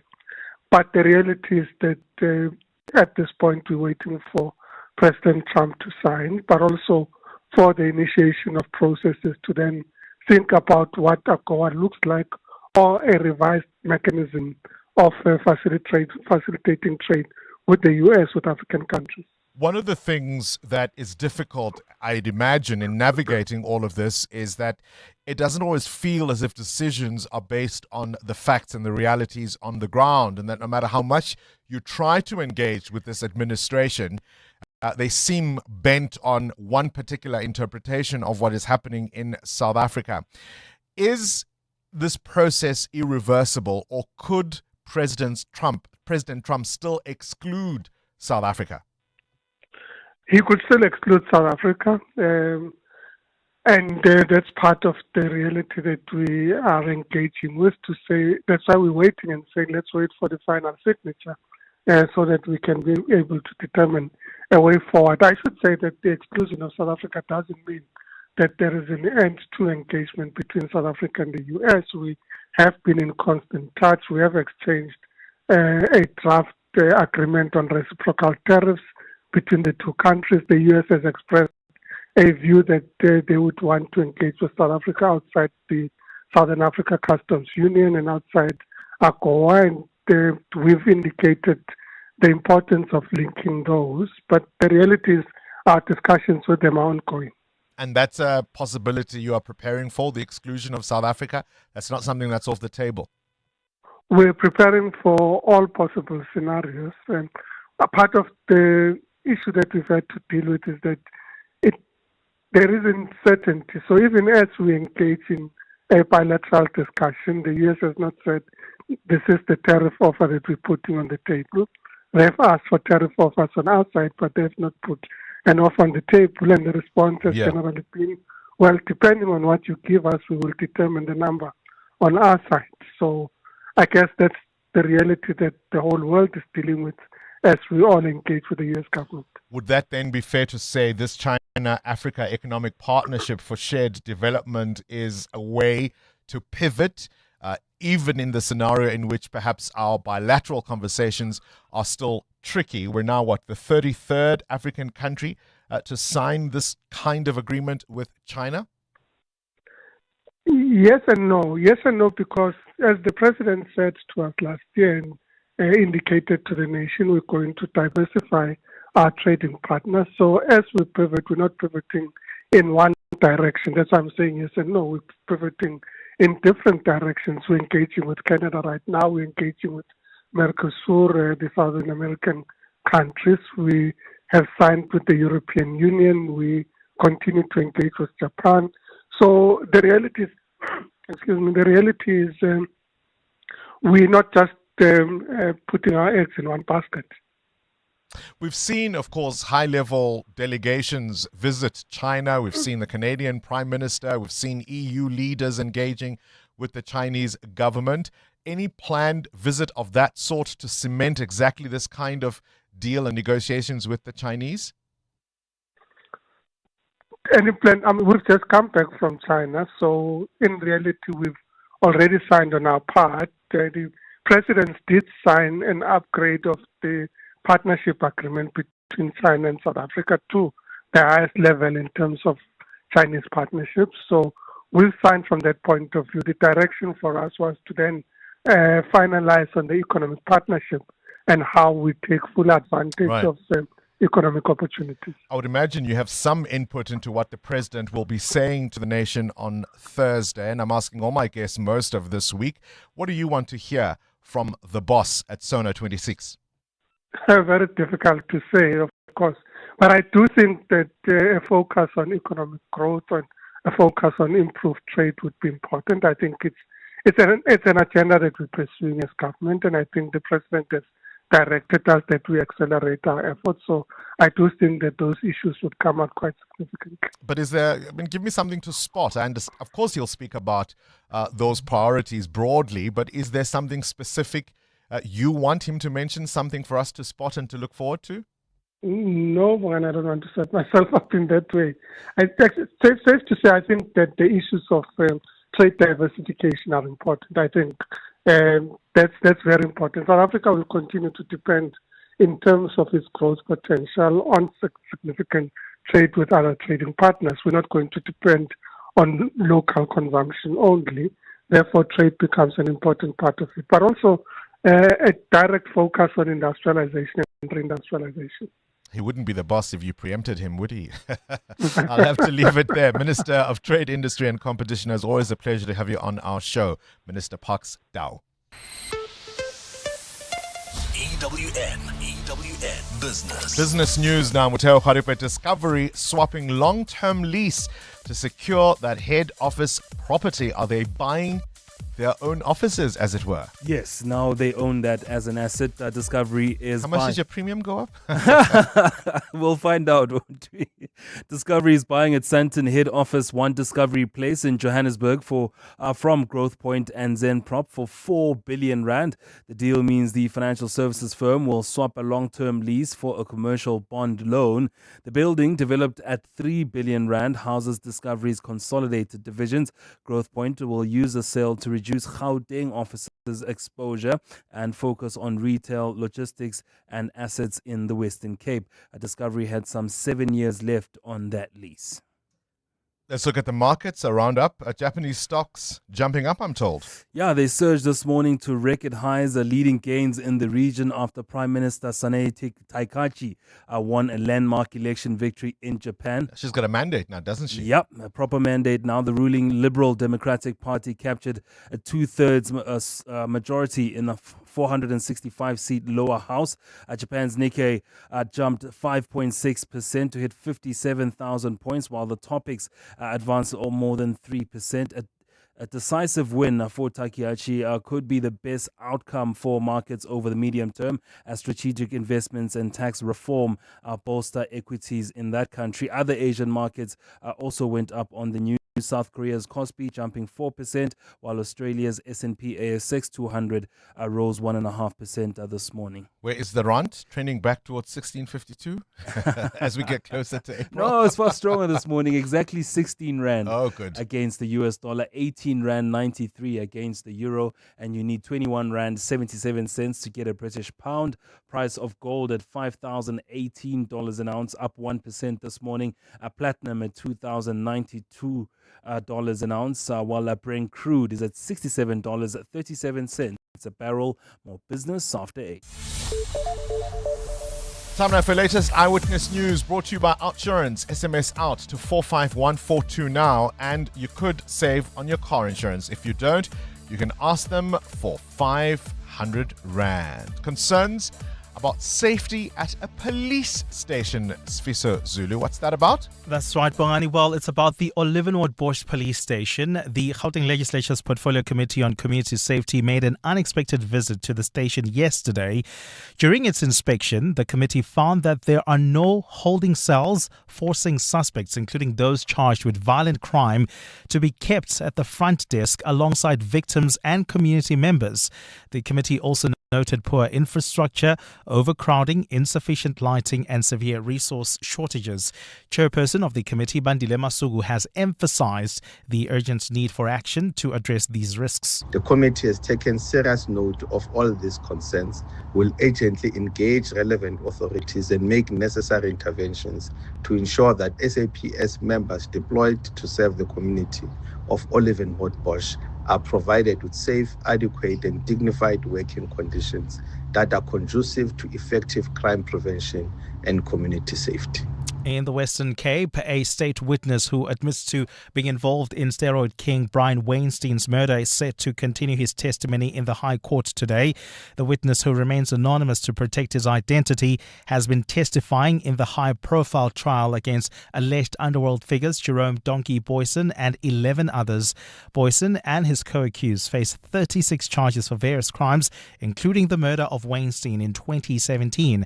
Since the start of the trial 2 years ago, alleged Underworld figures Mark Liffman and Andre Nodier, along with 3 other accused, have been killed. Carlo Peterson reports. A state witness who can only be identified as Mr. X already testified to being present at a meeting when Jerome Boyson and the now deceased Mark Liffman and Andre Nodier allegedly plotted Brian Weinstein's murder. Mr. X admits to being involved in the murder in an alleged plot by Liffman, Boyson and Nodier to take over Weinstein's illegal steroid business. The witness told the court he was also an informant for criminal intelligence police officers investigating Weinstein at the time. Mr. X says he received 120,000 rand for information which helped police make steroid busts on Weinstein. He will be back in the witness box today. Carlo Peterson, Eyewitness News. And the presidency says the decision to pull South African troops from the UN's mission in the Democratic Republic of Congo is influenced by the need to consolidate and realign resources from the country's defense force. It's understood that President Cyril Ramaphosa indicated the decision during a telephonic conversation with UN Secretary General Antonio Guterres last month. South African soldiers have been deployed to the UN mission in the DRC, MONUSCO, since 1999. Khomozo Modise has more. South Africa is pulling out its forces from the Democratic Republic of Congo after 27 years of deployment. But President Cyril Ramaphosa says they'll continue to maintain close bilateral relations with the DRC government. The Institute for Security Studies, Willem El, says recently South African troops have had a difficult time in the DRC, being under-resourced. In the eastern DRC, where the local public lost their faith in them and lost their trust in them because they believe that they are not fulfilling their mandate in order to protect them against the rebels. He says they also struggled with the mandate that they've been given. For instance, if you are peacekeeping, they may only shoot in self-protection, they may only act in self-protection, and they are really limited in what they can do to protect the local community and the locals there. Meanwhile, Ramaphosa has welcomed the appreciation expressed by UN Secretary General Antonio Guterres. Khomozo Modise, Eyewitness News. A partly cloudy day in store for Gauteng today. The temperatures are at lows of 17 and 20 degrees, peaking at highs between 27 and 30. And in the traffic, we've got a major accident scene in the city of Tshwane. This one is along the N14 East, right near the Brockfontein interchange. Delays from the R55. As a result, motorists are using alternative routes to try and avoid the scene. And that's the reason why we're seeing delays along Panorama Road as well as Weirder Road through the city of Tshwane this morning. Please be on the lookout there. The top story this hour: concerns have been raised about unsafe conditions at the Olivenwood police station. 63-year-old Almero knows all about saving with Outsurance. We do save 417 Rand. That's about 5,000 Rand a year. That's an awesome saving on Almero's 2021 Ford Ranger. And there's a out bonus that you get if you don't claim for 3 years. I am really looking forward to it. How much money could Outsurance save you? Get a quote now. SMS out to 45142. That's out to 45142. Licensed insurer in FSP. TCs and information online. Modern romance is complicated. Swiping left, swiping right, decoding situationships. Flying should not be part of the drama. That's why at Fly Sapphire, there are no mixed signals. Just low fares from only 570 Rand. That's right. If low fares are your love language, we speak it fluently. Get to flysapphire.co.za and use our low fare finder to track down the best flights this month of love. It's hassle-free flying from the heart. Fly Sapphire for the love of flying. T's and C's apply. You may not know this, but that genius, Albert Einstein, he never wore socks. Which proves that even the smartest people aren't always smart. But you can shop like an absolute genius at DecoFern Furniture with unbeatable deals on office chairs, desks, and much more. Plus up to 50% off end-of-range items. Work smarter, study smarter, and definitely shop smarter at DecoFern Furniture right now, in store or at decofernsa.co.za. So you thought you were building a business in this economy, but day by day, somehow it grew. You kept going when the freezer didn't freeze, the bucket didn't budge, and the bank balance barely blinked. So you thought you were building a business. You weren't. It was building you. Because this isn't just what you do anymore. It's who you are. And you don't trust just anybody to protect it. Chat to your broker about Old Mutual Insure Business Insurance. Protect what built you. Old Mutual Insure Limited is a licensed FSP and non-life insurer. 702. WhatsApp Bongani on 072 702 1702. Morning, Bongani. Just a quick one. What the minister said about people sleeping on the floor, that actually happens, eh? It actually does happen. I've been in Baragwanath quite a few times, and I've seen someone standing up and actually sitting on the floor. And yes, they were pregnant. You know, I think it's more a pain thing. You know, I'm not defending her or anything, but what she says actually does happen. I mean, quite a few years ago, a friend of mine was stabbed, and he couldn't sit, and he couldn't lay on the benches because of he was bloodied quite badly. So he opted to lay on the floor. You know, we could only lay next to him or sit next to him, but he actually opted to. So it actually does happen, Bongani. I'm certain it does, but context matters. The context of the question was around overcrowding in our hospitals and the lack of beds. I do not for a moment doubt that that can happen for a couple of minutes, for a few minutes, but the idea that we are not going to provide beds because some people actually prefer to sleep on the floor, surely that doesn't hold. Morning, Bongan. I'd like to remain anonymous. I work in health. That lady is out of touch with reality, considering I do work in government hospital. She is really out of touch and she's talking a lot of nonsense. There are shortages of beds. Some patients sleep in casualty because they cannot go to their designated wards because of the shortage of beds. Morning, Bongani. That minister says, my hospital. She doesn't want journalists in her hospital. Is it her hospital? Did her parents get it for, or did she get the hospital herself?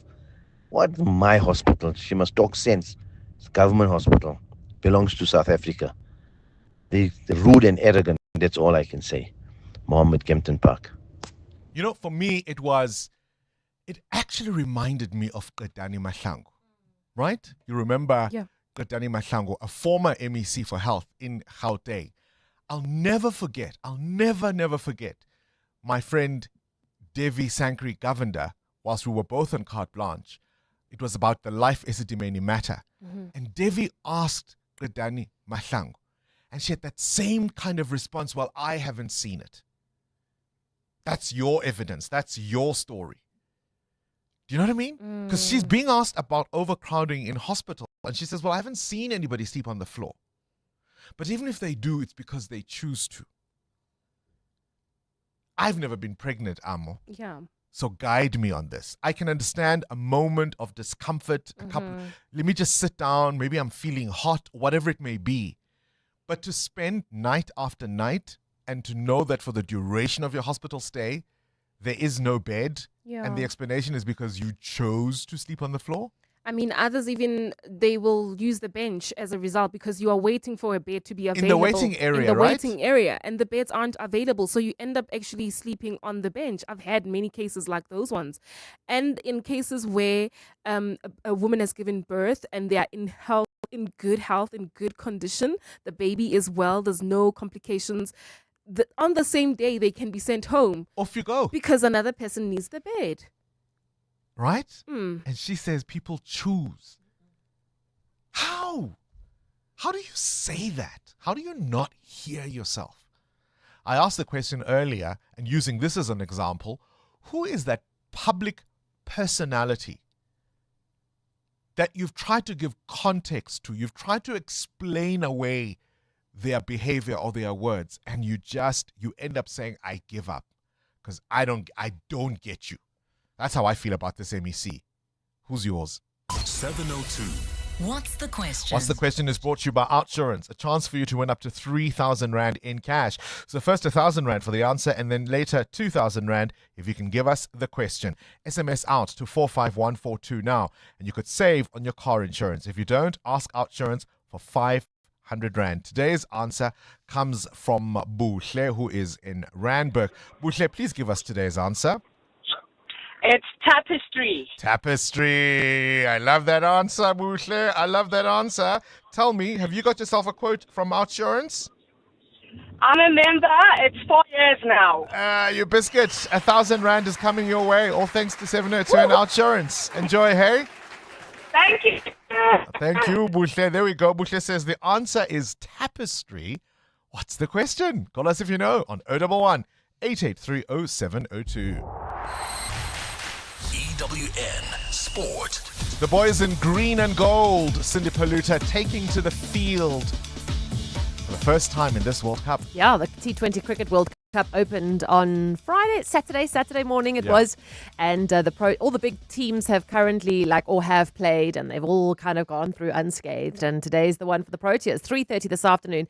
They're taking on Canada. Here's Captain Aiden Markram. Start of this comp already, we've seen some close games, and it doesn't look like there's going to be any straightforward, easy games. But I have faith in our team that if we put a really good game of cricket together, then we give ourselves a good chance at a good result. And that's sort of something you want to do in a competition like this. You want to start off really well and run with that moving forward. So that's where a lot of the focus has been for us as a group, and hopefully we can put a really good game of cricket together.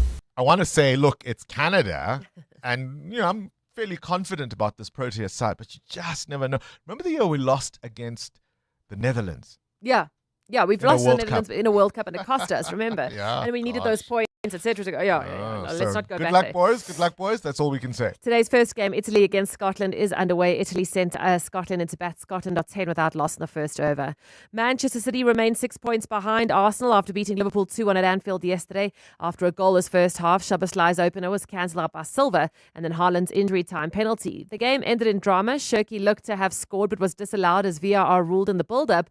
Szoboszlai and Haaland pulled on each other's shirts. That resulted in Szoboszlai being shown red. Liverpool boss on a slot. I can live with the fact, although I don't like it, that the referee follows the rule book, and Dominic makes a foul on Haaland in that last situation, which is a clear shirt pull, and he was through to goal, so he would have scored.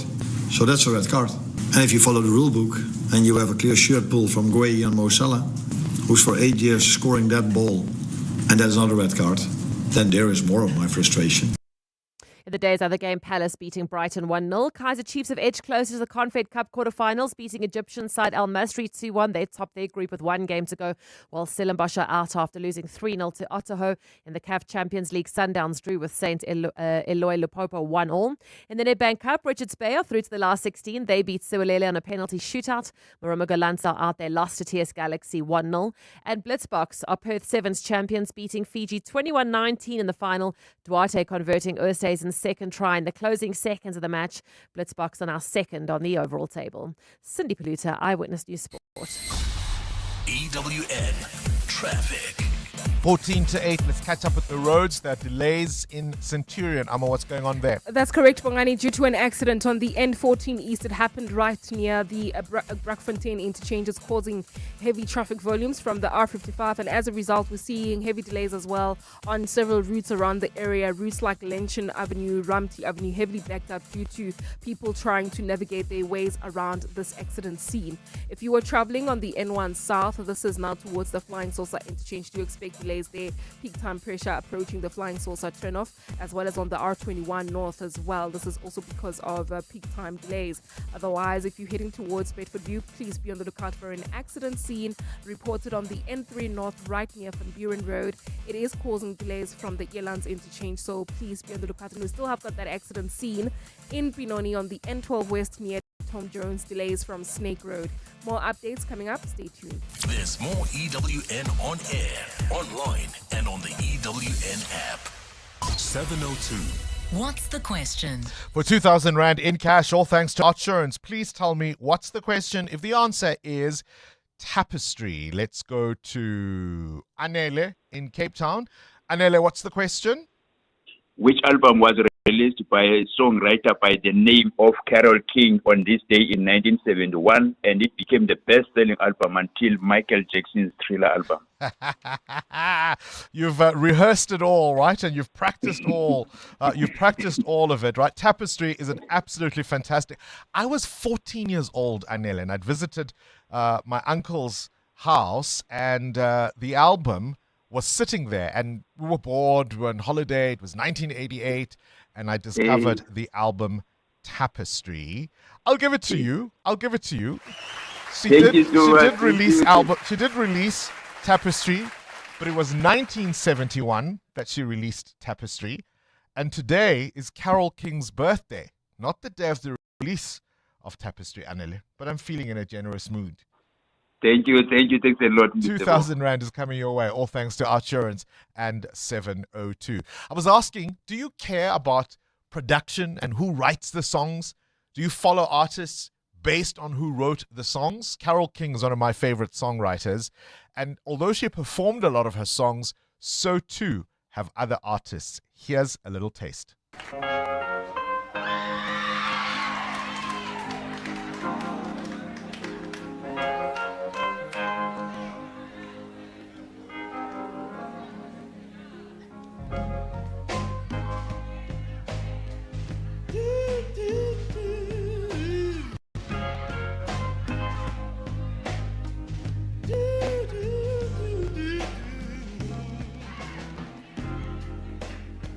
Down and trouble, and you need some love and care, and nothing is going right. Looking out on the morning rain, I used to feel so uninspired, and when I knew I had to face another day, Lord, it made me feel so tired. Before the day I met you, life was so unkind. You're the key to my peace of mind. 'Cause you make me feel.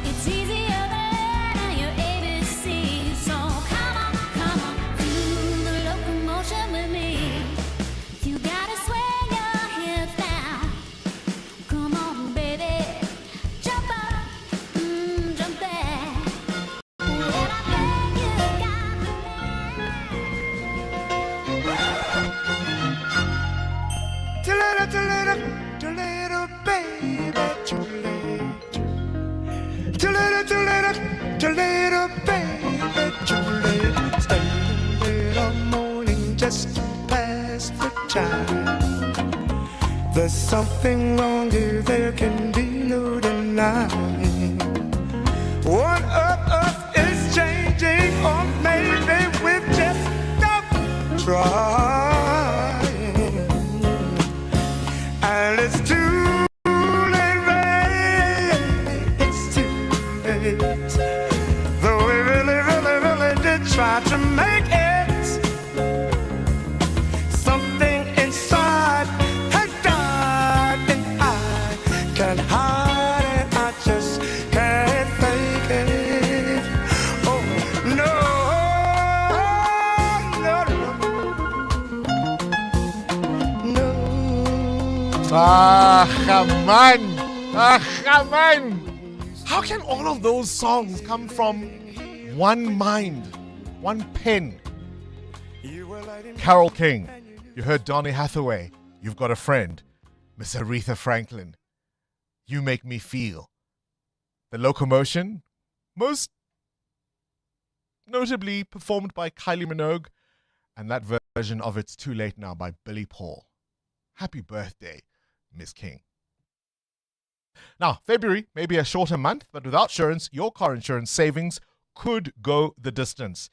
Like 35-year-old Zanai, who saves a whopping $1,180 on her 2017 Mercedes-Benz GLA. Get a quote now, and if insurance can't save you money, ask for 500 Rand or 1,500 Rand if you've been claim-free with the same insurer for 3 years. SMS out to 45142. That's out to 45142. Outsurance is a licensed insurer and FSP. T's, C's, and information online.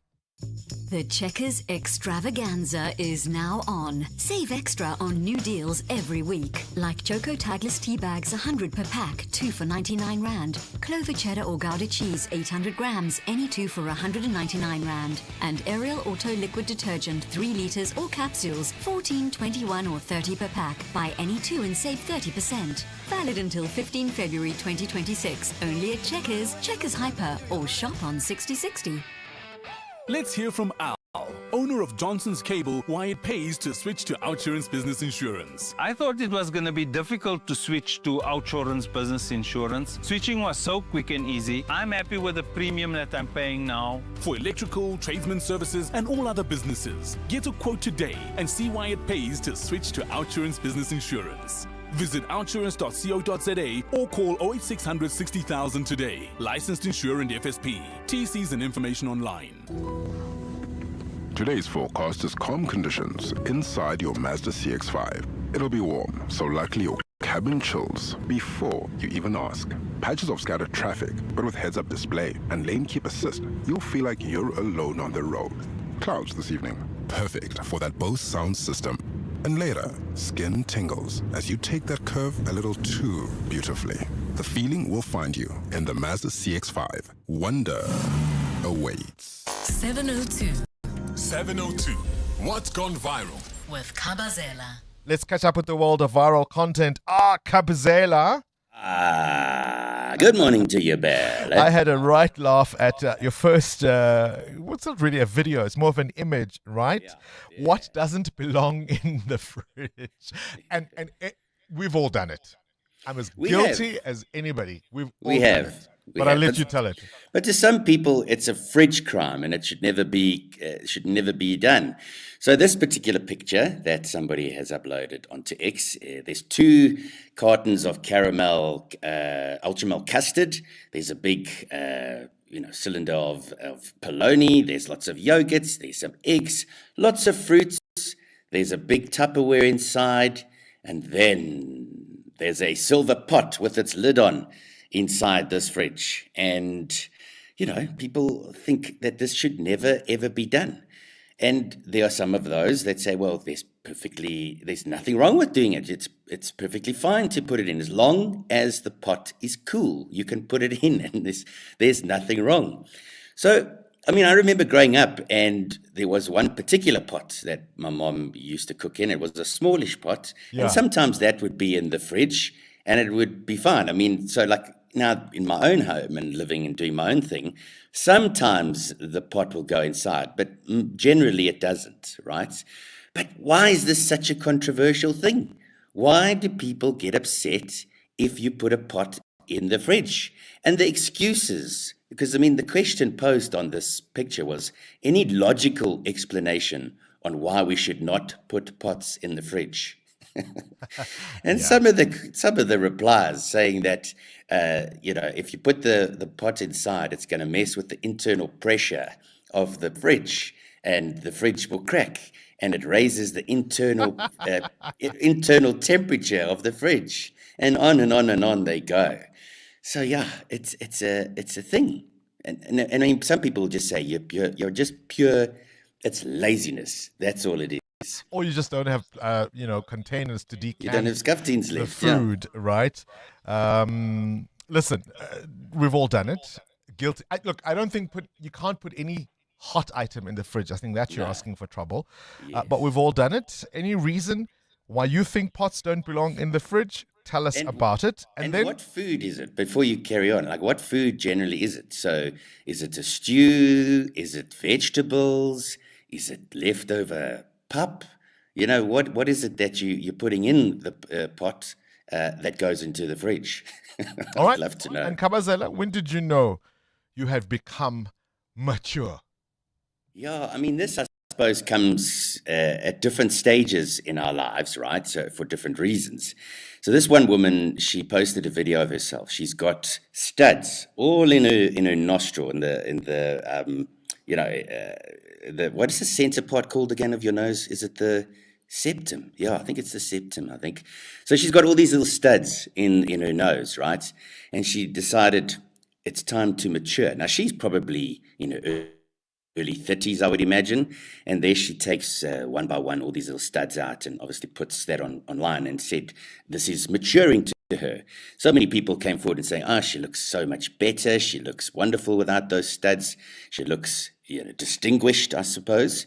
So that's an interesting one because, each to their own, I suppose. If you want to change something on yourself, or you dress a particular way, and maybe that makes you look a little bit younger than what you really are, that's fine. But some people make a decision and say, well, maybe it's time to mature. So have you done that in your life? Is it time to mature? And what was it? Like, did you stop maybe wearing baggy shorts and long socks, high socks with a flat back cap? Did you stop perhaps playing video games, PlayStation, or collecting figurines? Did you have tattoos removed? I don't know. Okay. There's many reasons that Giving us a lot of options. Yeah, Giving us a lot of options. Is there something you decided to change, whether it physically or emotionally, because you decided it was time to grow up? 702 Feedback with Rupfiwa Kone. You don't put pots in your fridge, Rupfiwa? Absolutely not. Why? Absolutely What's wrong? not. And you'd be upset if you found It's too pots in big. It doesn't belong there. It looks out of place. It's just... It's not a grown-up thing to do. It's kind of lazy. So it kind of works both ways, right? You are matured the day you stop putting pots in your fridge. I never put pots in the fridge. All There's right. no space. What else you got? Well, Bongani, I'm taking you back a little bit to Friday, where Brigadier Rachel Macheng trended on social media for the second day as she appeared before the commission. During questioning, Macheng repeatedly referenced the BBLs, explaining that she was addressing allegations that her use of Ozempic was tied to cosmetic procedures. Let's take a listen to the clip. Why are you mentioning BBL in the context of this conversation? I am indirectly responding to that, and the social media post that I saw yesterday when I was reading on Madlanga, when it was said, she's the one with the BBL. So I'm just saying, no, I did not get the BBL. But they know there's someone who got the BBL in SAPS. Hence those comments. Now they are trying to put the face to this BBL person. So it's not this one. But you know who it is. I'm under oath.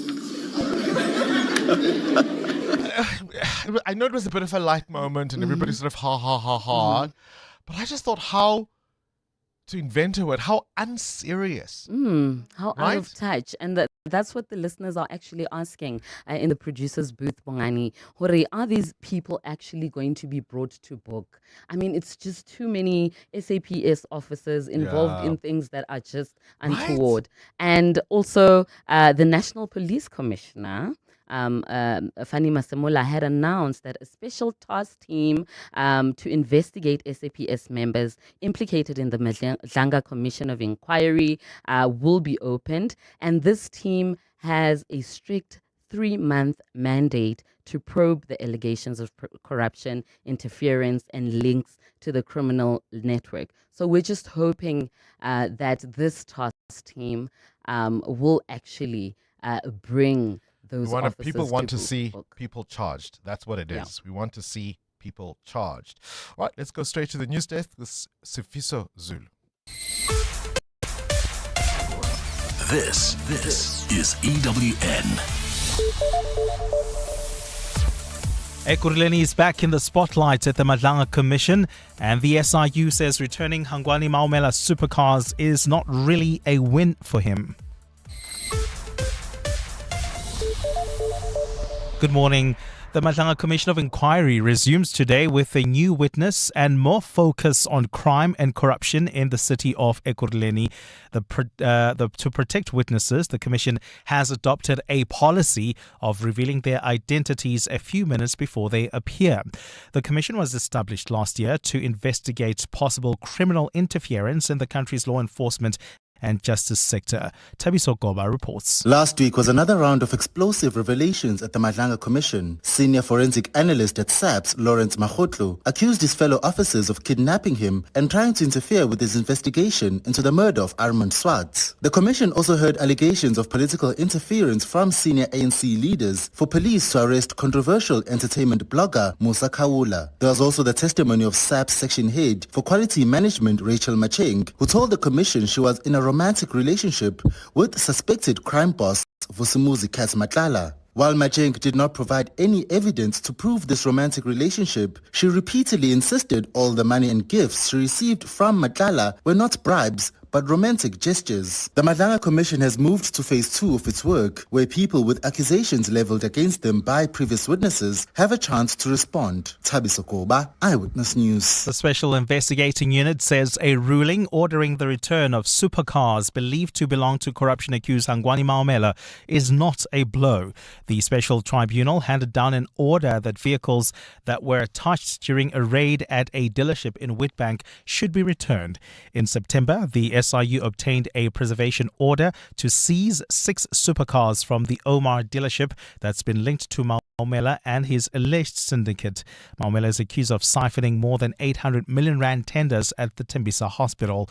Khomosomadise reports. The Special Investigating Unit was ordered to return 3 Aston Martins, 1 Rolls-Royce and 2 Ferraris that were seized from the Omar dealership in Witbank, which investigators believe is linked to Morgan Maumela. But this isn't an outright win for Maumela and his alleged syndicate, as the tribunal has ordered the Omar dealership to put up security to the value equivalent of each vehicle, pending the outcome of a court case where the SIU is challenging the lawfulness of the Tembisa Hospital tenders awarded to Maumela. SIU spokesperson Kaiza Kanyago.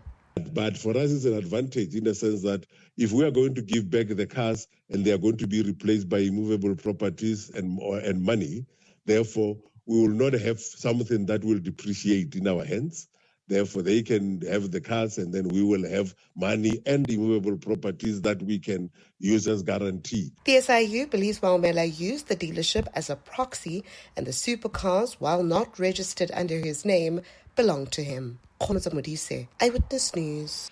A mother and her boyfriend linked to the killing of a 7-year-old girl in Cape Town are expected back in the Khayelitsha Magistrates Court today. Noktula Macheseni and Odwa Jack are accused of sexually assaulting and killing Lolita Goa in July last year. Lolita was last seen playing at the couple's with the couple's daughter at their home. The girl's body was found at a dumping site in the area a week later. Ntutuzelo Nene reports. A police sniffer dog led investigators to an address in Sindwando street Kuyasa, where the child was last seen. The dog reacted to blood on the mop and bloodstains on the floor of the house, which is believed to be that of the little girl. Both accused are currently behind bars after abandoning their bail application last year. The court has also heard that the couple's home was burnt down, allegedly by angry community members. Lolita was laid to rest in Ledefray, Eastern Cape in August last year. Dutuzelo Nene, Eyewitness News. And Jeffrey Epstein's accomplice, Ghislaine Maxwell, will be questioned behind closed doors by the U.S. Congress today, though she's expected to invoke her right to not answer questions. Maxwell, currently serving 20 years in prison for trafficking girls to the disgraced financier Epstein, will face questions from prison via video link in a deposition by the House of Representatives Oversight Committee. Though no new U.S. prosecutions are expected after the latest dump of government files on Epstein, numerous political and business leaders have fallen into scandal or resigned as their ties to their convicted sex criminal were revealed. The Republican-led House Oversight Committee is probing Epstein's connections to powerful figures and how information about his crimes was handled. Epstein was convicted in 2008 of soliciting a minor. He died in prison in 2019 while awaiting trial for trafficking children in what was ruled a suicide. Gold is trading at $5,037.64 an ounce. The rand is at 15.98 to the dollar, 21.76 to the pound, 18.91 to the euro. Brent crude oil is at $67.37 a barrel. And in the traffic, we've got heavy delays on the N14 east. This is towards the Brockfontein interchange. We've got two accident scenes reported here, one before the R55 and the other right near the Brockfontein turn-off. It's causing about a 20-minute hold-up there. Please be on the lookout. And in your sport, the Proteas opened their World Cup T20 campaign against Canada at 3:30 this afternoon. Holland scored in stoppage time from a penalty as Manchester City beat Liverpool 2-1 at Anfield. Richards Bay and Maruma Golant are through to the last 16 of the Nedbank Cup. And the Blitzboks, the champions of the Perth Sevens, with a last-minute 2-point win over Fiji. A partly cloudy day in store for Gauteng today. The temperatures will peak at highs between 27 and 30 degrees. The top story in EWN this hour: the Madlanga Commission of Inquiry resumes today with a new witness and more focus on crime and corruption in the city of Ekurhuleni. EWN, in touch, in tune, and independent. For the latest, visit ewn.co.za or download the EWN app. Your brain's a well-oiled machine. Now put it to work in the brain of 702. Enter on primemediaplus.com. T's and C's apply. This is Breakfast with Bongani Bingwa on 702. Let's walk the talk. 9 after 8. Welcome to the program. We've already spoken to Yusuf Abramji about what is going on at the Madlanga Commission of Inquiry, or perhaps not so much what's going on at the inquiry, but around it. One of the people heavily implicated at that Commission of Inquiry, we heard over the weekend, taking his own life. This, of course, as he was being investigated as a person of interest in the murder of a witness before him, who implicated him in a murder from 2022. And we're hearing about top officials, we're hearing about generals, we're hearing about brigadiers who are all heavily implicated. The National Police Commissioner, Fani Masimula, denying any links to Kat Madlala. We played you this clip just a moment ago of Rachel Macheng. You know, I didn't know what a BBL stood for. I knew what it was. I knew it was some procedure on your buttocks, right? But if I'd been playing, I don't know, Brain of 702, I wouldn't have known what it actually means. Do you know what it means, Mateo? I've literally had to ask AI. Yeah, I know what it means. I would have said big butt. And it was because of pass. Twitter discussions at the time when it became really popular. But also in Turkey, it's quite popular. Quite a for people thing. to go under the knife or things like that. So here we are, a nation on tenterhooks. We've heard explosive accusations of corruption in our criminal justice system. People are being murdered. Witnesses are being murdered, claiming attempted murder. And your one message to this commission is that you didn't get a BBL. Right, Amo? She volunteered. She said, I want you to know. Yeah. It's not that she was prompted. There is a confusion that there's this police official who got a BBL, but I'm not that one. I want to clear it. But there's no need. I just want to clear that I'm not the one who got the BBL. Right. Okay, then who got the BBL? I'm under oath. This is Breakfast with Bongani Bingwa on 702. Let's walk the talk.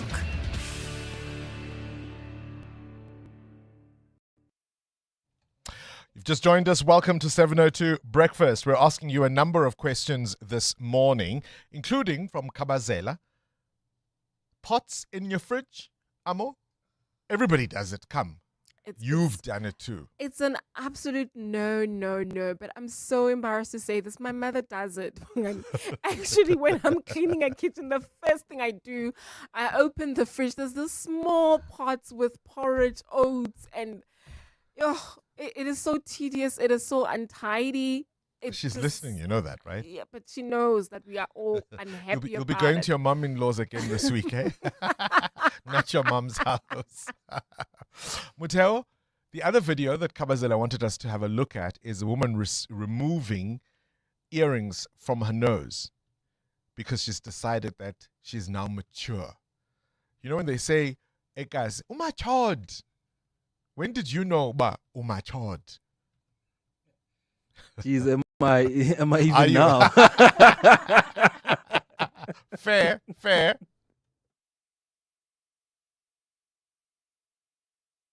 Morning, Bongani. Arnold here from Niger. Talking about putting pots in the fridge. I was just listening to the show right now. I feel so embarrassed. Yesterday, I cooked very late and I was lazy to dish up in a container. And then I just took my pot, put in the fridge, and it is it. And now I'm literally embarrassed just listening to this. Look, it happens to the best of us. Can I just say I'm a recovering pot in the fridge putter. person? Yeah, I've been put in my place now. I know how to use containers. And stuff. Look at you, so mature. He's watching Bridgerton. He's watching MasterChef, South Africa. I gotta tell you, those celebrities, Dineo Ranaka has impressed me. She surprised me. You didn't think that she's able to, or she's got the ability to. In what way? That's what I want to No, say. there's so much to Dineo Ranaka. Yeah, Yes. you never really think about the cooking. Yeah, you don't sort of see that, dare I call it, softer side, right? But she has so many hats that she's able to wear that I really didn't think she would be close to the million, because they're fighting for 1 million now. Yeah. Another refreshing thing is seeing the celebrities under pressure. Yes. About something they're not really comfortable. Not that they're not comfortable, they're great cooks, right? But now you're being judged yourself. So can I tell you the difference between MasterChef and Come Dine With Me? I practiced my Come Dine With Me menu on my friends. I had at least 3 or 4 versions of that same meal. So by the time, an invitation? By the time I got to the show, I had it down. Yeah. In the MasterChef kitchen, firstly, here's the thing I didn't know. The MasterChef South Africa set is actually even bigger than the Australian one, right? And you don't know what they're going to ask you to make. So there's no prep, there's no cheat code, there's no trying to get it right before. So I was happy that my only appearance is there as a food taster. So it could be that you asked to do something that you've never ever tried in your life before. Wow. Yeah. I mean, I'm sure there's, especially for the celebrity one, I'm sure there are parameters that they work around. But essentially, you're being asked to make things that you don't necessarily know you're going to be asked, because often you have to run to the pantry, look for the ingredients, and you make something out of what's available. And the clock is ticking. You can't do this at your own leisure and say, okay, after 5 minutes, I'll do this. No, you're on the go. For R1 million, they're playing for charity. It's on it's not ENSA, ETV. It's on ETV. It's back on ETV. It's been absolutely fascinating. 072-702-1702. Let's talk. We're listening. Good morning, Bongani. You know, I get you, Amo. I get you. truly I get you. But what is more confusing to me is the president himself. He has the power to fire him. Why do you wait for your comrades to resign because you don't want to do the dirty work? What I don't get is Ramaphosa. From where we come from, in the 9 wasted years while he was a deputy till now, he must fire him. I cannot resign and lose my livelihood. I will never do that, especially if I'm pushed to resign by whatever reasons. Sir Ramaphosa is the one, Amo. Look at him. Good morning, Bongani and the team. Just to answer Amo's confusion, not question, confusion. She doesn't understand why he says Mkhunu doesn't resign. It's not about the salary. It's because he's not done doing the corruption that he's doing in the police. So he wants to go back and continue that. That's why he's not resigning. Salary is secondary. There's some of these guys don't even spend their salaries because the corruption brings them that much money. Let's play. I've been asking you the question this morning about what public persona or personality do you not understand? We played you a clip of the Gauteng Health MEC Nomantu Nkomo Ralehoko, who was interviewed by the Sunday Times and essentially was saying that there's no overcrowding in Gauteng hospitals. She's been busy up and down all of last week distributing beds at all these hospitals. And if anybody says they've seen patients sleep on the floor, she hasn't seen it. And then she says, but if there were to be any, it would be because they have chosen. The other thing that she said, which again was extraordinary, you may remember, of course, that the former head of department for health in Gauteng, Lesiba Malotana, was suspended. He again, remember, head of department. So if somebody has any sight of what's going on in terms of what tenders are being given where, that might be the HOD, right? He was suspended, also implicated in the Tembisa hospital corruption, including, of course, questionable deposits at ATMs, I think over R1 million. He failed a lifestyle audit. They suspended him, then, of course, had to reinstate him because you can only be suspended for up to 60 days. And if you don't get charged, you have to be reinstated or at least placed elsewhere, which is exactly what has happened here. He hasn't been charged. So you can kind of see how maybe that even is a wink, wink. Because what's the point of the SIU, you failing lifestyle audits and all of that, if you just go home on holiday for 60 days and then you re-emerge somewhere else? In responding to that, the MEC says, oh, he's one of my best guys. I'm so pleased he's back. Have a listen. My suspended HOD is one of the best HODs that this department has ever had. But it's a pity that it happened to be him that is being victimized or singled out of the other 4 HODs that were high risk. Then they decided to put him aside. But I'm happy now that Premier has brought him back in the system. He is working somewhere, and he is happy where he is now because he will make a difference. Then I've been given another HOD that is acting on his behalf. So I'm happy, and I think it's a pity that he had to be at that level, to be in the situation where he had to be moved from the department, which I think it was fine. Anybody will do that when a person has not done what he was supposed to do in terms of being a high risk, like all of them were moved. How many more times will the Gauteng Department of Health spit in the faces of South Africans? Were the 144 life esidimeni patients not enough? Was the amount of money, the millions stolen as part of the COVID relief effort, was that not enough? The 2 billion rand siphoned off from Tembisa Hospital, people like Babita Diokoran shot dead in her driveway, was that not enough? To now be told this kind of thing by this MEC, how many more times will they continue spitting in our faces? Morning, Bongani. The MEC in Gauteng of Health, it's talking what I don't understand. My experience, or our family's experience last year in July, were involved in a very horrible accident. My mom and my 2 aunts were hospitalized.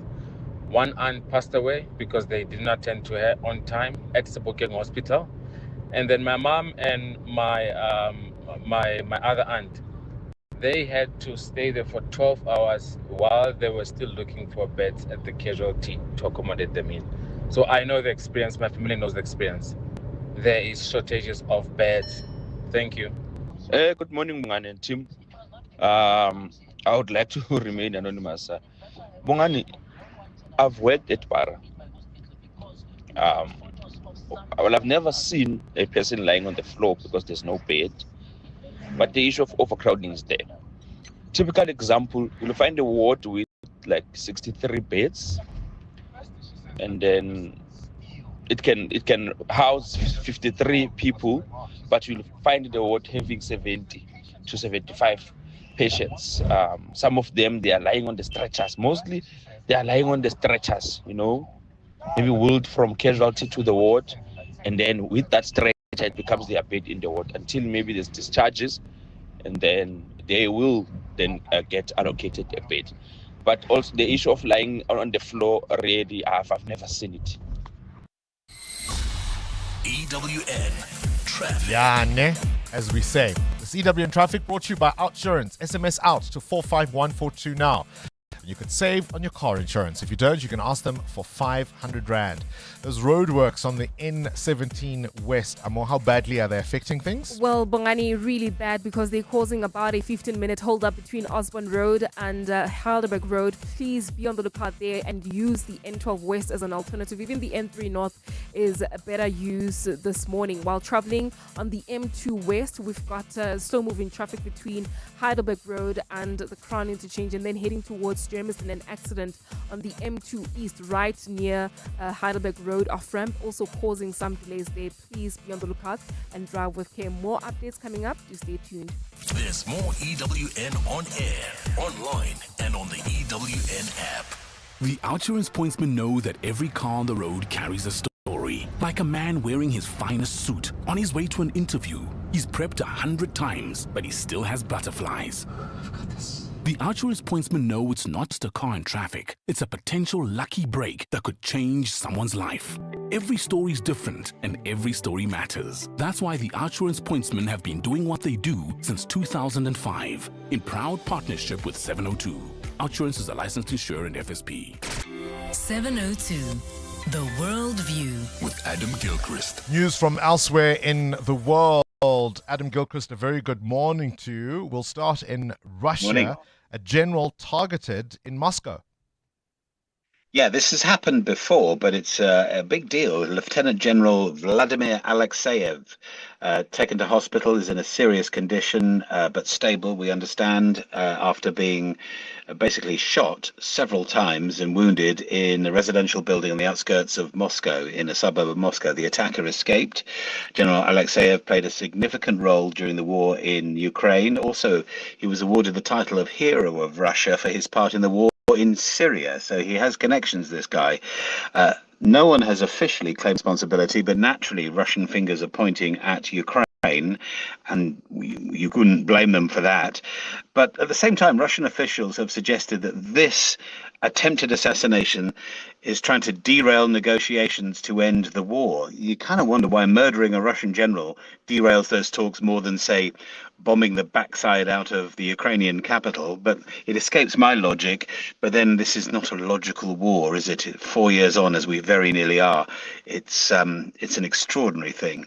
Unbelievable, to be frank. Another unbelievable story, of course, is from North Korea. If you watch the wrong TV program or even listen to K-pop, what happens? Yeah, you could have the death sentence put upon you. You could indeed be put to death. And according to people who've testified to Amnesty International, they say they have witnessed people being arrested and killed for the fact that they have watched, in particular, South Korean culture. That seems to be the worst crime. Some crimes are worse than others, I suppose. Some media is worse than others in the eyes of Kim Jong-un and his mates. But Squid Game and K-pop in particular seem to cop rather a lot of flack in North Korea. They also say these people who've testified to Amnesty, that those from wealthier families seem to be able to bribe their way out of a sticky mess. And we know that 5 years ago, a student was indeed sentenced to death for smuggling in a load of copies of Squid Game into the country. It's weirdly dystopian and squaring the circle to be put to death for watching Squid Game somehow, if you know the series, or the two series. But that's North Korea for you. Yeah, I mean, gosh, Squid Game is a fascinating series, but and frustrating as well at the same time, right? Yes. Goodness me. I would think watching it is probably punishment enough in some senses. Adam Gilchrist, the end of an Olympic career. Could well be. We don't know for sure yet, but Lindsey Vonn, she's one of the great names of alpine sports, Winter Olympics, downhill skiing in particular, downhill being her thing. Breakneck, unbelievable speeds, and very exciting. I've never skied remotely that fast. In fact, I think I was probably going uphill in comparison, but Lindsey Vonn is something extraordinary. Also, given the fact that she's 41, has had comebacks before, and was making a comeback from tearing her anterior cruciate ligament. And as we know with ACL injuries, it happens in football and rugby a lot. That's your season done if your ACL has gone. But she came back to race 9 days after rupturing her ACL. And then 13 seconds into her race, so she had done a couple of training runs, so it wasn't completely stupid, but 13 seconds into her race yesterday, and over she went with a nasty crash and had to be helicoptered out to hospital. And whether she can possibly come back from that and compete again or even ski again, and there are all sorts of questions about it. It was meant to be a fairy tale ending, and she absolutely was being tipped for a medal, but that might just be it for Lindsey Vonn. As I say, one of the great names of alpine skiing may just have gone out the hard way. And of course, the fact that she's 41, as you say, probably didn't help either. Adam Gilchrist with this morning's Worldview. EWN Business. Mateo Kharife, stop giving me looks. Oh my God. At 41. I wouldn't do it. So you're saying her knees were probably gone? couldn't have done it even at 31, mind you. Talking, of course, of steep climbs, let's talk Eskom tariffs. Yeah, the National Energy Regulator of South Africa has approved additional revenue of 54.7 billion rand for Eskom at a meeting on this weekend. Eskom's average tariffs will now increase by 8.7% this year instead of the previous 5.3% initially announced more than a year ago. Late last year, NERSA confirmed that it failed to comply with the procedural requirements when making 4 of its decisions regarding Eskom's electricity tariffs. The adjustment will result in much sharper increases in electricity prices for end users and municipalities for at least the next 3 years. NERSA quietly settled with Eskom in early 2025 after the power utility took the regulator to court over this particular matter. Now, Eskom had claimed the calculation had led to a shortfall of 107 billion rand in its allowable revenue. High electricity prices have hit big power users like local smelters. Samanco comes to mind, ArcelorMittal as well, resulting in some job losses. So the high electricity price is really not good for businesses or consumers. Discovery, renting to buy? Yes, and they're securing their property now as an asset. Discovery is buying its Sandton head office, One Discovery Place in Johannesburg, from Growth Point and Zenprop for around 4 billion rand. The deal means that the financial services firm will swap a long-term lease for a commercial bond loan. The building, developed at 3 billion rand, houses Discovery's consolidated divisions. Growth Point will use the sale to try and reduce its Gauteng office exposure and focus on retail, logistics, and the Western Cape assets. Discovery had some 7 years left on that lease, but now have bought it. Your indicators. The rand doing quite well this morning. 15 rand 98 against the US dollar, 18 rand 92 against the euro, and at 21 rand 76 cents against the British pound. Price of gold up 1.5% at $5,040 an ounce, while platinum is at $2,108. Brent crude at $67.24 a barrel. More from Stephen Grotes later this afternoon. Time now for your eyewitness news, the latest from Sfiso Zulu. Coming up, of course, another chance to put your mental might to the test in the brain of 702. Swisa, good morning again. Thanks, Bongani. Good morning. City power technicians are working on repairing the Bree substation affected by a fire, which has left residents in the Johannesburg CBD, Newtown, Braamfontein and nearby areas without electricity for almost 4 days. The blaze erupted in the early hours of Friday morning, and while the building is also being used as a residential and commercial area, there were no injuries reported. Yesterday, technicians spent the day on site conducting mop-up operations and investigating the cause. City Power spokesperson Isaac Mangena says work continues. The actual work of repair and replace will start from Monday, and it's anticipated that it will go on until the end of the week, say Friday. We had 2 days of doing nothing really, waiting for the clearance from both EMS and also the structural engineers. Concerns have been raised about unsafe conditions at the Olivenwood police station. The Gauteng Legislature's Portfolio Committee on Community Safety made an unexpected visit to the station yesterday. During its inspection, the committee found that there are no holding cells, forcing suspects, including those charged with violent crime, to be kept at the front desk alongside victims and community members. The committee also noted poor infrastructure, overcrowding, insufficient lighting and severe resource shortages.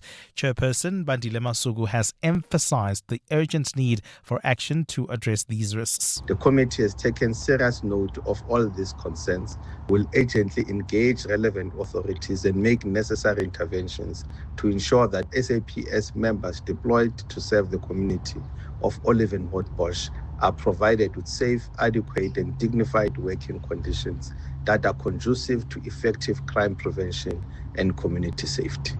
Motherhood advocacy group Embrace Movement for Mothers has expressed its concern about Cape Town's teenage pregnancy statistics.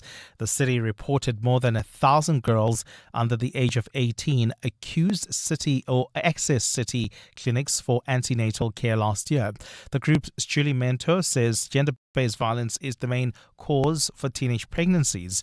She's urged members of the public to act with compassion towards such children. When we are talking about children as young as 10, 11 who are pregnant, we need to remember that these children are unable to consent to sexual activity under the age of 16, and so therefore these are pregnancies that have resulted from non-consensual sex, effectively assault. Mentor says even teens at a consenting age need to be supported with access to contraception. You are able to support evidence-based prevention strategies whilst still ensuring that the dignity of the teenagers who are pregnant is upheld. We can manage the complexity of this and we can choose to be kind. And a man who shot and killed 51 people at 2 New Zealand mosques in 2019 has launched an appeal seeking to overturn his conviction. Brenton Tarrant, an Australian former gym instructor, admitted to carrying out New Zealand's deadliest modern-day mass shooting before being sentenced to life in jail in 2020. Now, the convicted killer argues that his torturous and inhumane detention conditions during his trial made him incapable of making rational decisions when he pleaded guilty. Armed with arsenal of semi-automatic weapons, Tarrant attacked worshippers at 2 mosques in Christchurch in 2019. He published an online manifesto before the attacks and then live-streamed the killings for 17 minutes. His victims were all Muslim and included children, women and the elderly. A partly cloudy day in store for Gauteng today. The temperatures will peak at highs between 27 and 30 degrees. Bumper-to-bumper traffic on the N14 East between the R55 and Braamfontein interchange due to major accident scenes. There's also queuing traffic on the R21 North in the Tembisa area approaching Olifantsfontein Road due to roadworks.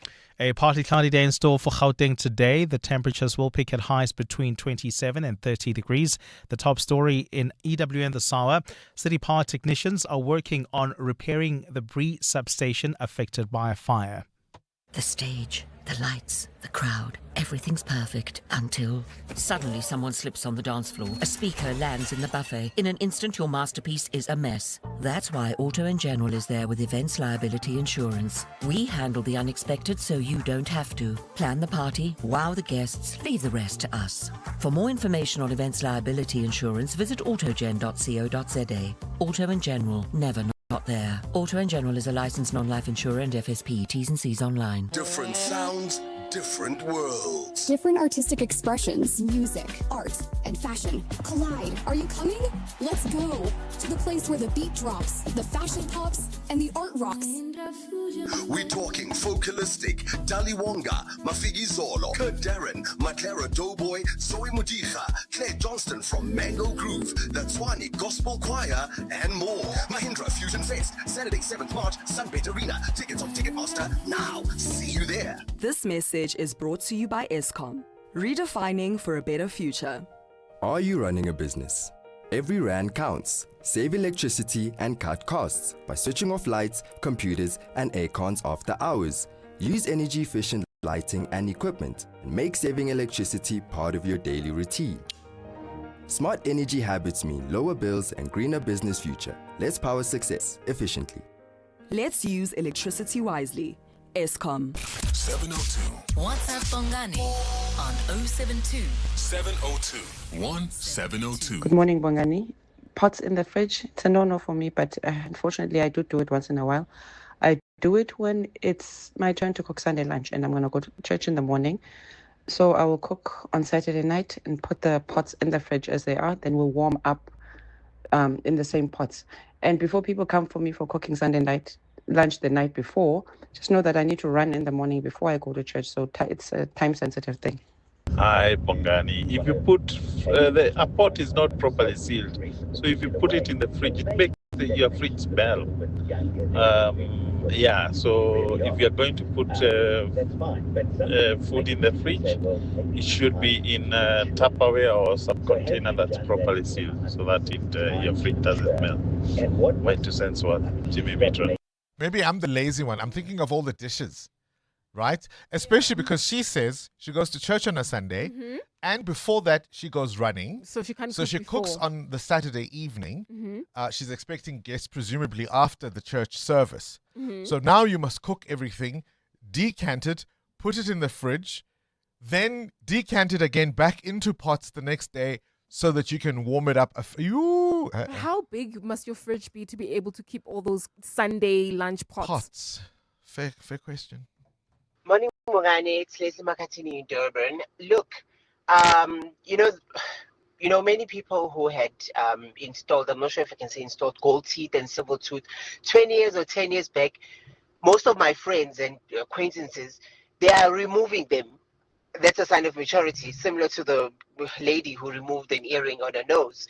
So many of them, especially in Durban, there's a lot of people with gold tooth and silver tooth. So I think that's a sign of maturity.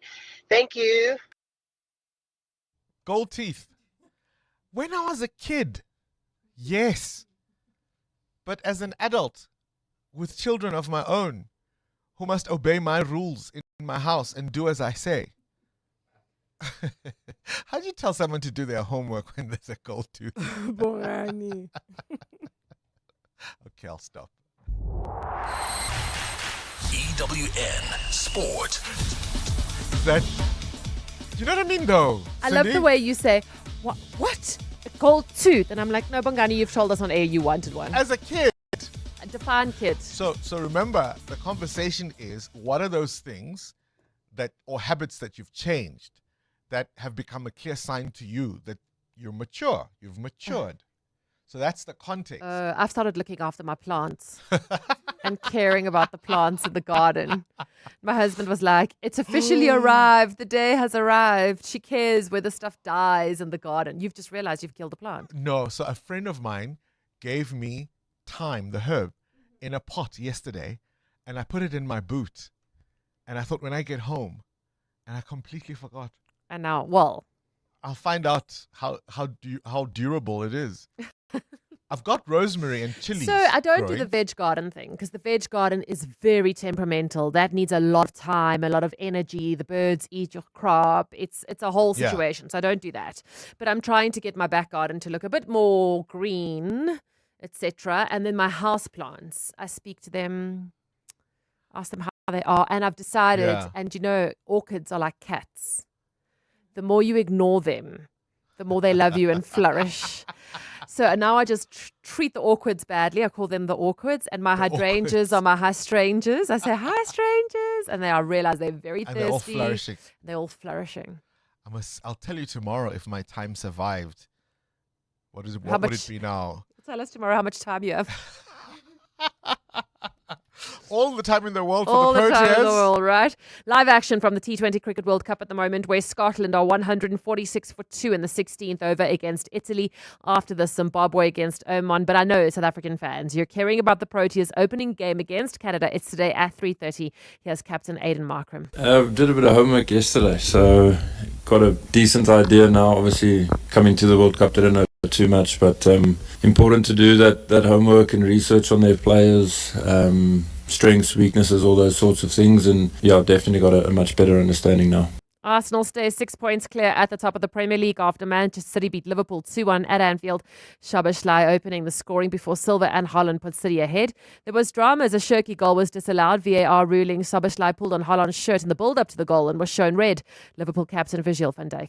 You're never in complete control against City, and especially when City is 1-0 down, they will come and pressure even more. They get subs on, they make more runs. You're never comfortable, and you always have to be on your toes, I think. My feeling at the moment, and maybe I'm wrong, is that after the equalizer, we were both trying everything to try and score the winner.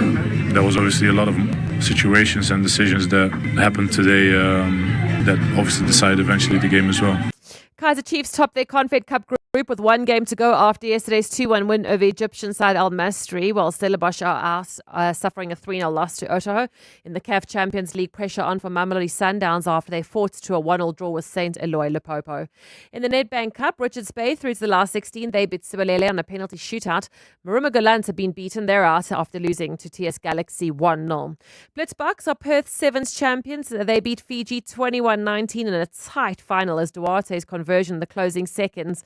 That was after Ursay's scored 2 tries. The Blitzboks have now moved up to second on the overall table. Some Davis Cup tennis. Alec Beckley and Philip Henning brought South Africa from 2-1 down to a 3-2 win over Montenegro in their Davis Cup Group World 2 playoff, so they'll stay in World Group 2. And Sunshine Tour Golf, the Cape Town Open, was won by Englishman Will Enifer, who beat South Africa's Henny Otto on the first playoff hole. Cindy Paluta, Eyewitness News Sport. EWN Traffic. 17 minutes before 9 o'clock. Let's wrap up the morning's traffic, Amo. Well, Bongani, we've got delays on the M1 South between the Kloof interchange and Greyston Drive. An accident between these 2 points, and that's the reason for that queue. While travelling in Morningside, please be on the lookout for some delays along Rivonia Road approaching South Road. There's also queuing traffic in Hurlingham along Republic Road towards Winnie Mandela Drive. An earlier accident is causing these delays. And then in Bryanston, we've got delays on the N1 South. This is between Rivonia Road and Winnie Mandela Drive due to a car stuck on the road along this route. Please be on the lookout there and continue driving with care. More updates at the top of the hour. Stay tuned. There's more EWN on air, online, and on the EWN app. Get the advantage this tax year end with Sage. No stress, no scrambling. Just seamless HR and payroll that keeps you ahead of UIF, PAYE, and employment equity, all in one smart cloud solution. With automated compliance, real-time accuracy, and simplified HR and payroll, give your business the tax year end advantage. That's Sage. Visit tax.sage.co.za today. Okay, truck 7 has 0 warning lights. Truck 8, it's just been serviced. I guess we're running like a well-oiled machine. Where would I be without MyWay's comprehensive cover for my vans and trucks? Plus, cover for my customers' orders with goods and transit insurance. I guess we'll never know. Visit myway.co.za or dial 0860 64 64 64 and get a quote today. MyWay is a licensed non-life insurer and FSP. T's, C's and standard rates apply. MyWay. Live your way. Alcohol drowns our hope and fuels our pain. Our streets are flooded. Our families are breaking. Women and children are not safe. Alcohol kills 100 people in South Africa every day. For more information, visit www.truecostofalcohol.africa. Increase excise tax on alcohol. Coming up On the Clement Manyatela Show. on 702. It's exactly 8:45, and of course at 9 o'clock, Clement Manyatela is on your wireless. Good morning to you, Clement. Good morning. How was the weekend? Beautiful, beautiful. What did you do? What did you get up to? I rested. I rested on Friday and I rested on Saturday and I played golf yesterday. Perfect weekend. And I trained as well yesterday. Yeah, perfect weekend. Perfect weekend. All right. Yes. Having rested and trained, all in preparation, of course, for your show today. Just for the show. All of that was just for the show. For us, yes. Yeah, just for you Your guys. I dedicated needed to be listeners. well rested. Yeah, boy. So coming up on the show today, we're going to continue the conversation you started about this Pretorius chap that died by suicide, we're told by the police. So we've got some thoughts about that. And then Sivuyo Kwahube telling us that as of 2024, 435 public schools did not offer mathematics as a subject for grade 12 pupils. So we'll talk about the resources that are needed and what incentives are needed to try. Did you do maths in matric? I did, yeah. Pure maths? Pure math. Not literacy? No, pure math. But I was lucky enough to have a brother who's so smart and good at it. So, and by the way, he's younger than me. Which brings me to this point. He actually would love to assist with tutoring with maths. But hold on, he was. If he's younger than you, then he would have been. He would help me with. He was in lower grade. He's like a year younger than me. Younger than me. So he was in 11 when you were in 12. Yeah, but he was still helping and me helping out. you. When you're smart, you're smart. Did I ask what you got for maths? Can we move on? At 10 o'clock, we're going to speak to the SANDF about South Africa's withdrawal of its troops from the United Nations Organization Stabilization Mission. And we'll also talk about what the Sunday Times reported yesterday. Yeah, and of course, they're spending so much money on Defence Force Day when some soldiers are complaining about lack of resources. I remember interviewing, just before you go, I remember interviewing Songezo Zibi. And one of the things he was warning about the military was how in some instances, even when they do their parades, he says, if you look carefully, you'll see some of the troops aren't wearing the same uniform because others are worn out, or their shoes, their boots won't be. That's how threadbare the cupboards have been, and to be spending hundreds of millions of rands. 70 million on one single symbolic event. And now we can't afford to be in the DRC any longer. Yeah. 10:30, we're going to continue with a series looking at countries America has invaded or intervened militarily in. Today we focus on Syria. Then we wrap up the show at 11 o'clock with our Family Matters feature. We're discussing how to make peace with a parent or guardian who's on their deathbed.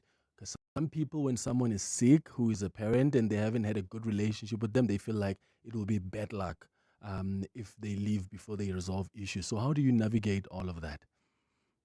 And it was good luck when they were well?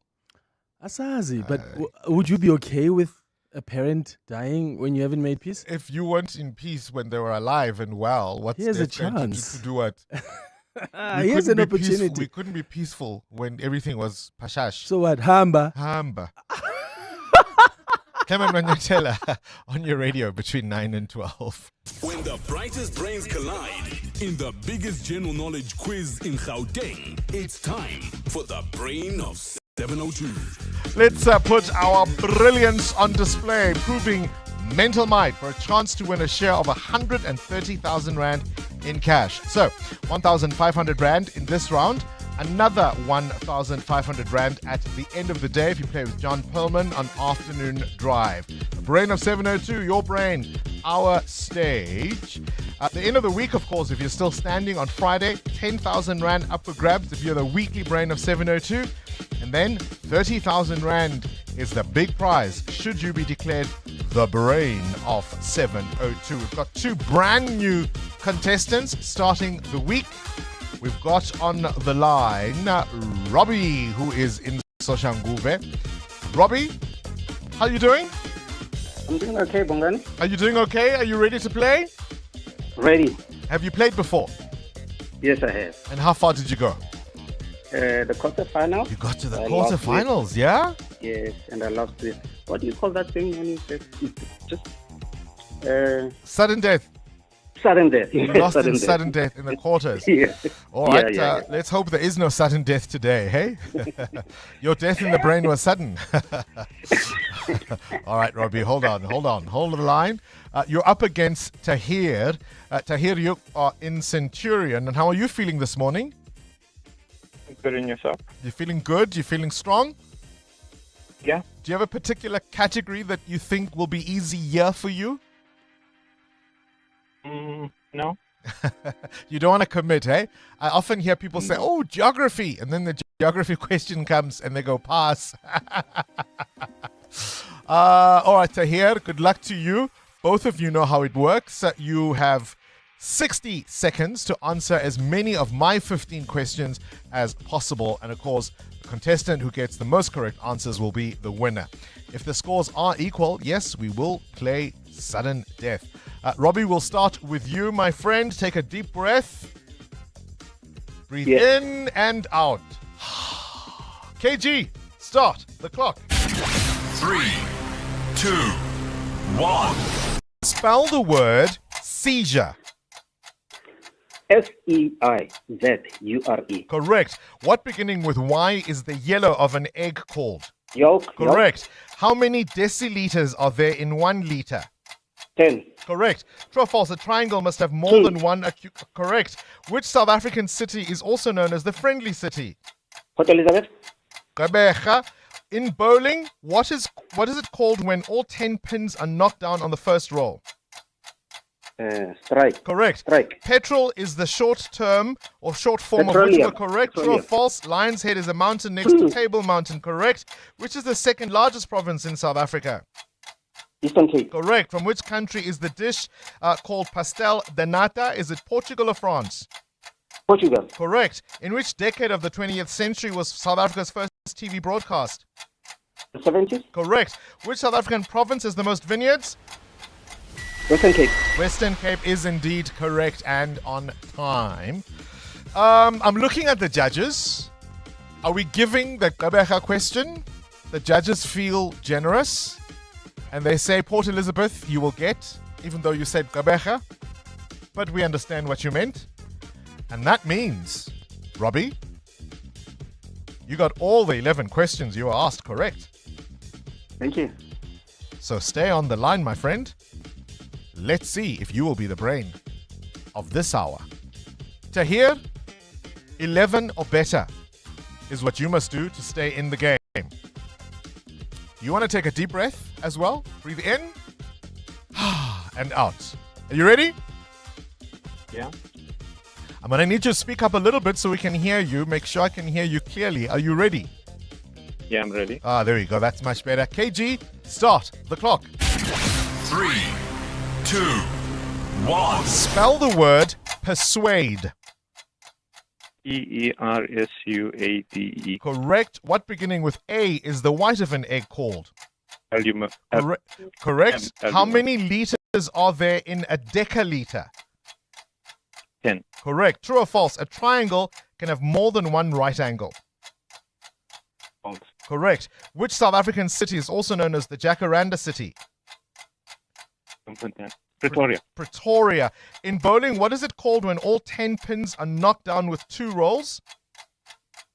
Spare. Correct. Fridge is the short form of which word? Refrigerator. Correct. True or false? Devil's Peak is a mountain next to Table Mountain? True. Correct. Which is the second smallest province in South Africa? Northwest. Mpumalanga. From which country is the dish kimchi from? Belgium or South Korea? Korea. Correct. South Korea. In which decade of the 20th century was the first human heart transplant performed? The 1960s was the answer we were looking for there. The 1960s was the answer we were looking for there, and we just ran out of time. Tahir, you will walk away with 9 correct answers. And that means, Robbie, you have won 1,500 Rand. Thank you. Thanks to 702. So you're going to play again with John Coleman this afternoon. And if you're still standing after that round, you'll be our brain of the day and continue to battle for brilliance, eh? Yes. Well done and well played. If you'd like to be a part of the brain of 702, very, very easy. You can go to primemediaplus.com to register. And we could be calling you.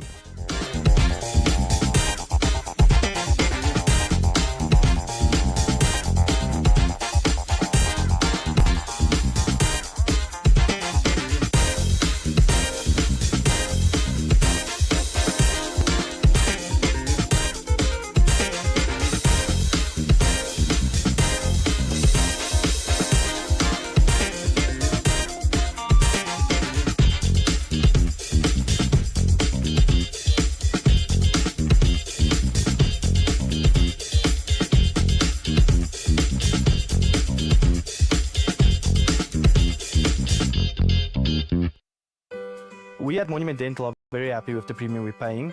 I wish I did it sooner. Outsurance business insurance clients know that it pays to switch. And did you know you could get a massive 20% discount on your business insurance premium when you switch? For dentistries, general medical practices, and all other businesses, get a quote today and see why it pays to switch to Outsurance business insurance. Visit outsurance.co.za or call 08600 60000 today. Licensed insurer and FSP. TCs and information online. Get the advantage this tax year end with Sage. No stress, no scrambling. Just seamless HR and payroll that keeps you ahead of UIF, PAYE, and employment equity, all in one smart cloud solution. With automated compliance, real-time accuracy, and simplified HR and payroll, give your business the tax year end advantage. That's Sage. Visit tax.sage.co.za today. Imagine a holiday where the only thing on the to-do list is to enjoy yourself. With NCL, world-class dining, award-winning entertainment, and a variety of onboard experiences come as standard. So enjoying yourself is easy breezy. We sail to over 400 destinations worldwide, including Europe, the Caribbean, and beyond. Your dream cruise is calling. Visit ncl.com for the best deals or contact your travel agent today. Conditions apply. Norwegian Cruise Line. It's different out here. 702. WhatsApp Bongani on 072 702 1702. Morning, one and the team. I listened to the interview of the MEC of Health, and the interpretation is simple. Let's not twist it, let's not fine-tune it, let's not spin-doctor it. She is merely saying when a person is extremely sick, they even hate being on a bed, they prefer being on the floor. So journalists take opportunity on that when a patient decides on their own to go on the floor.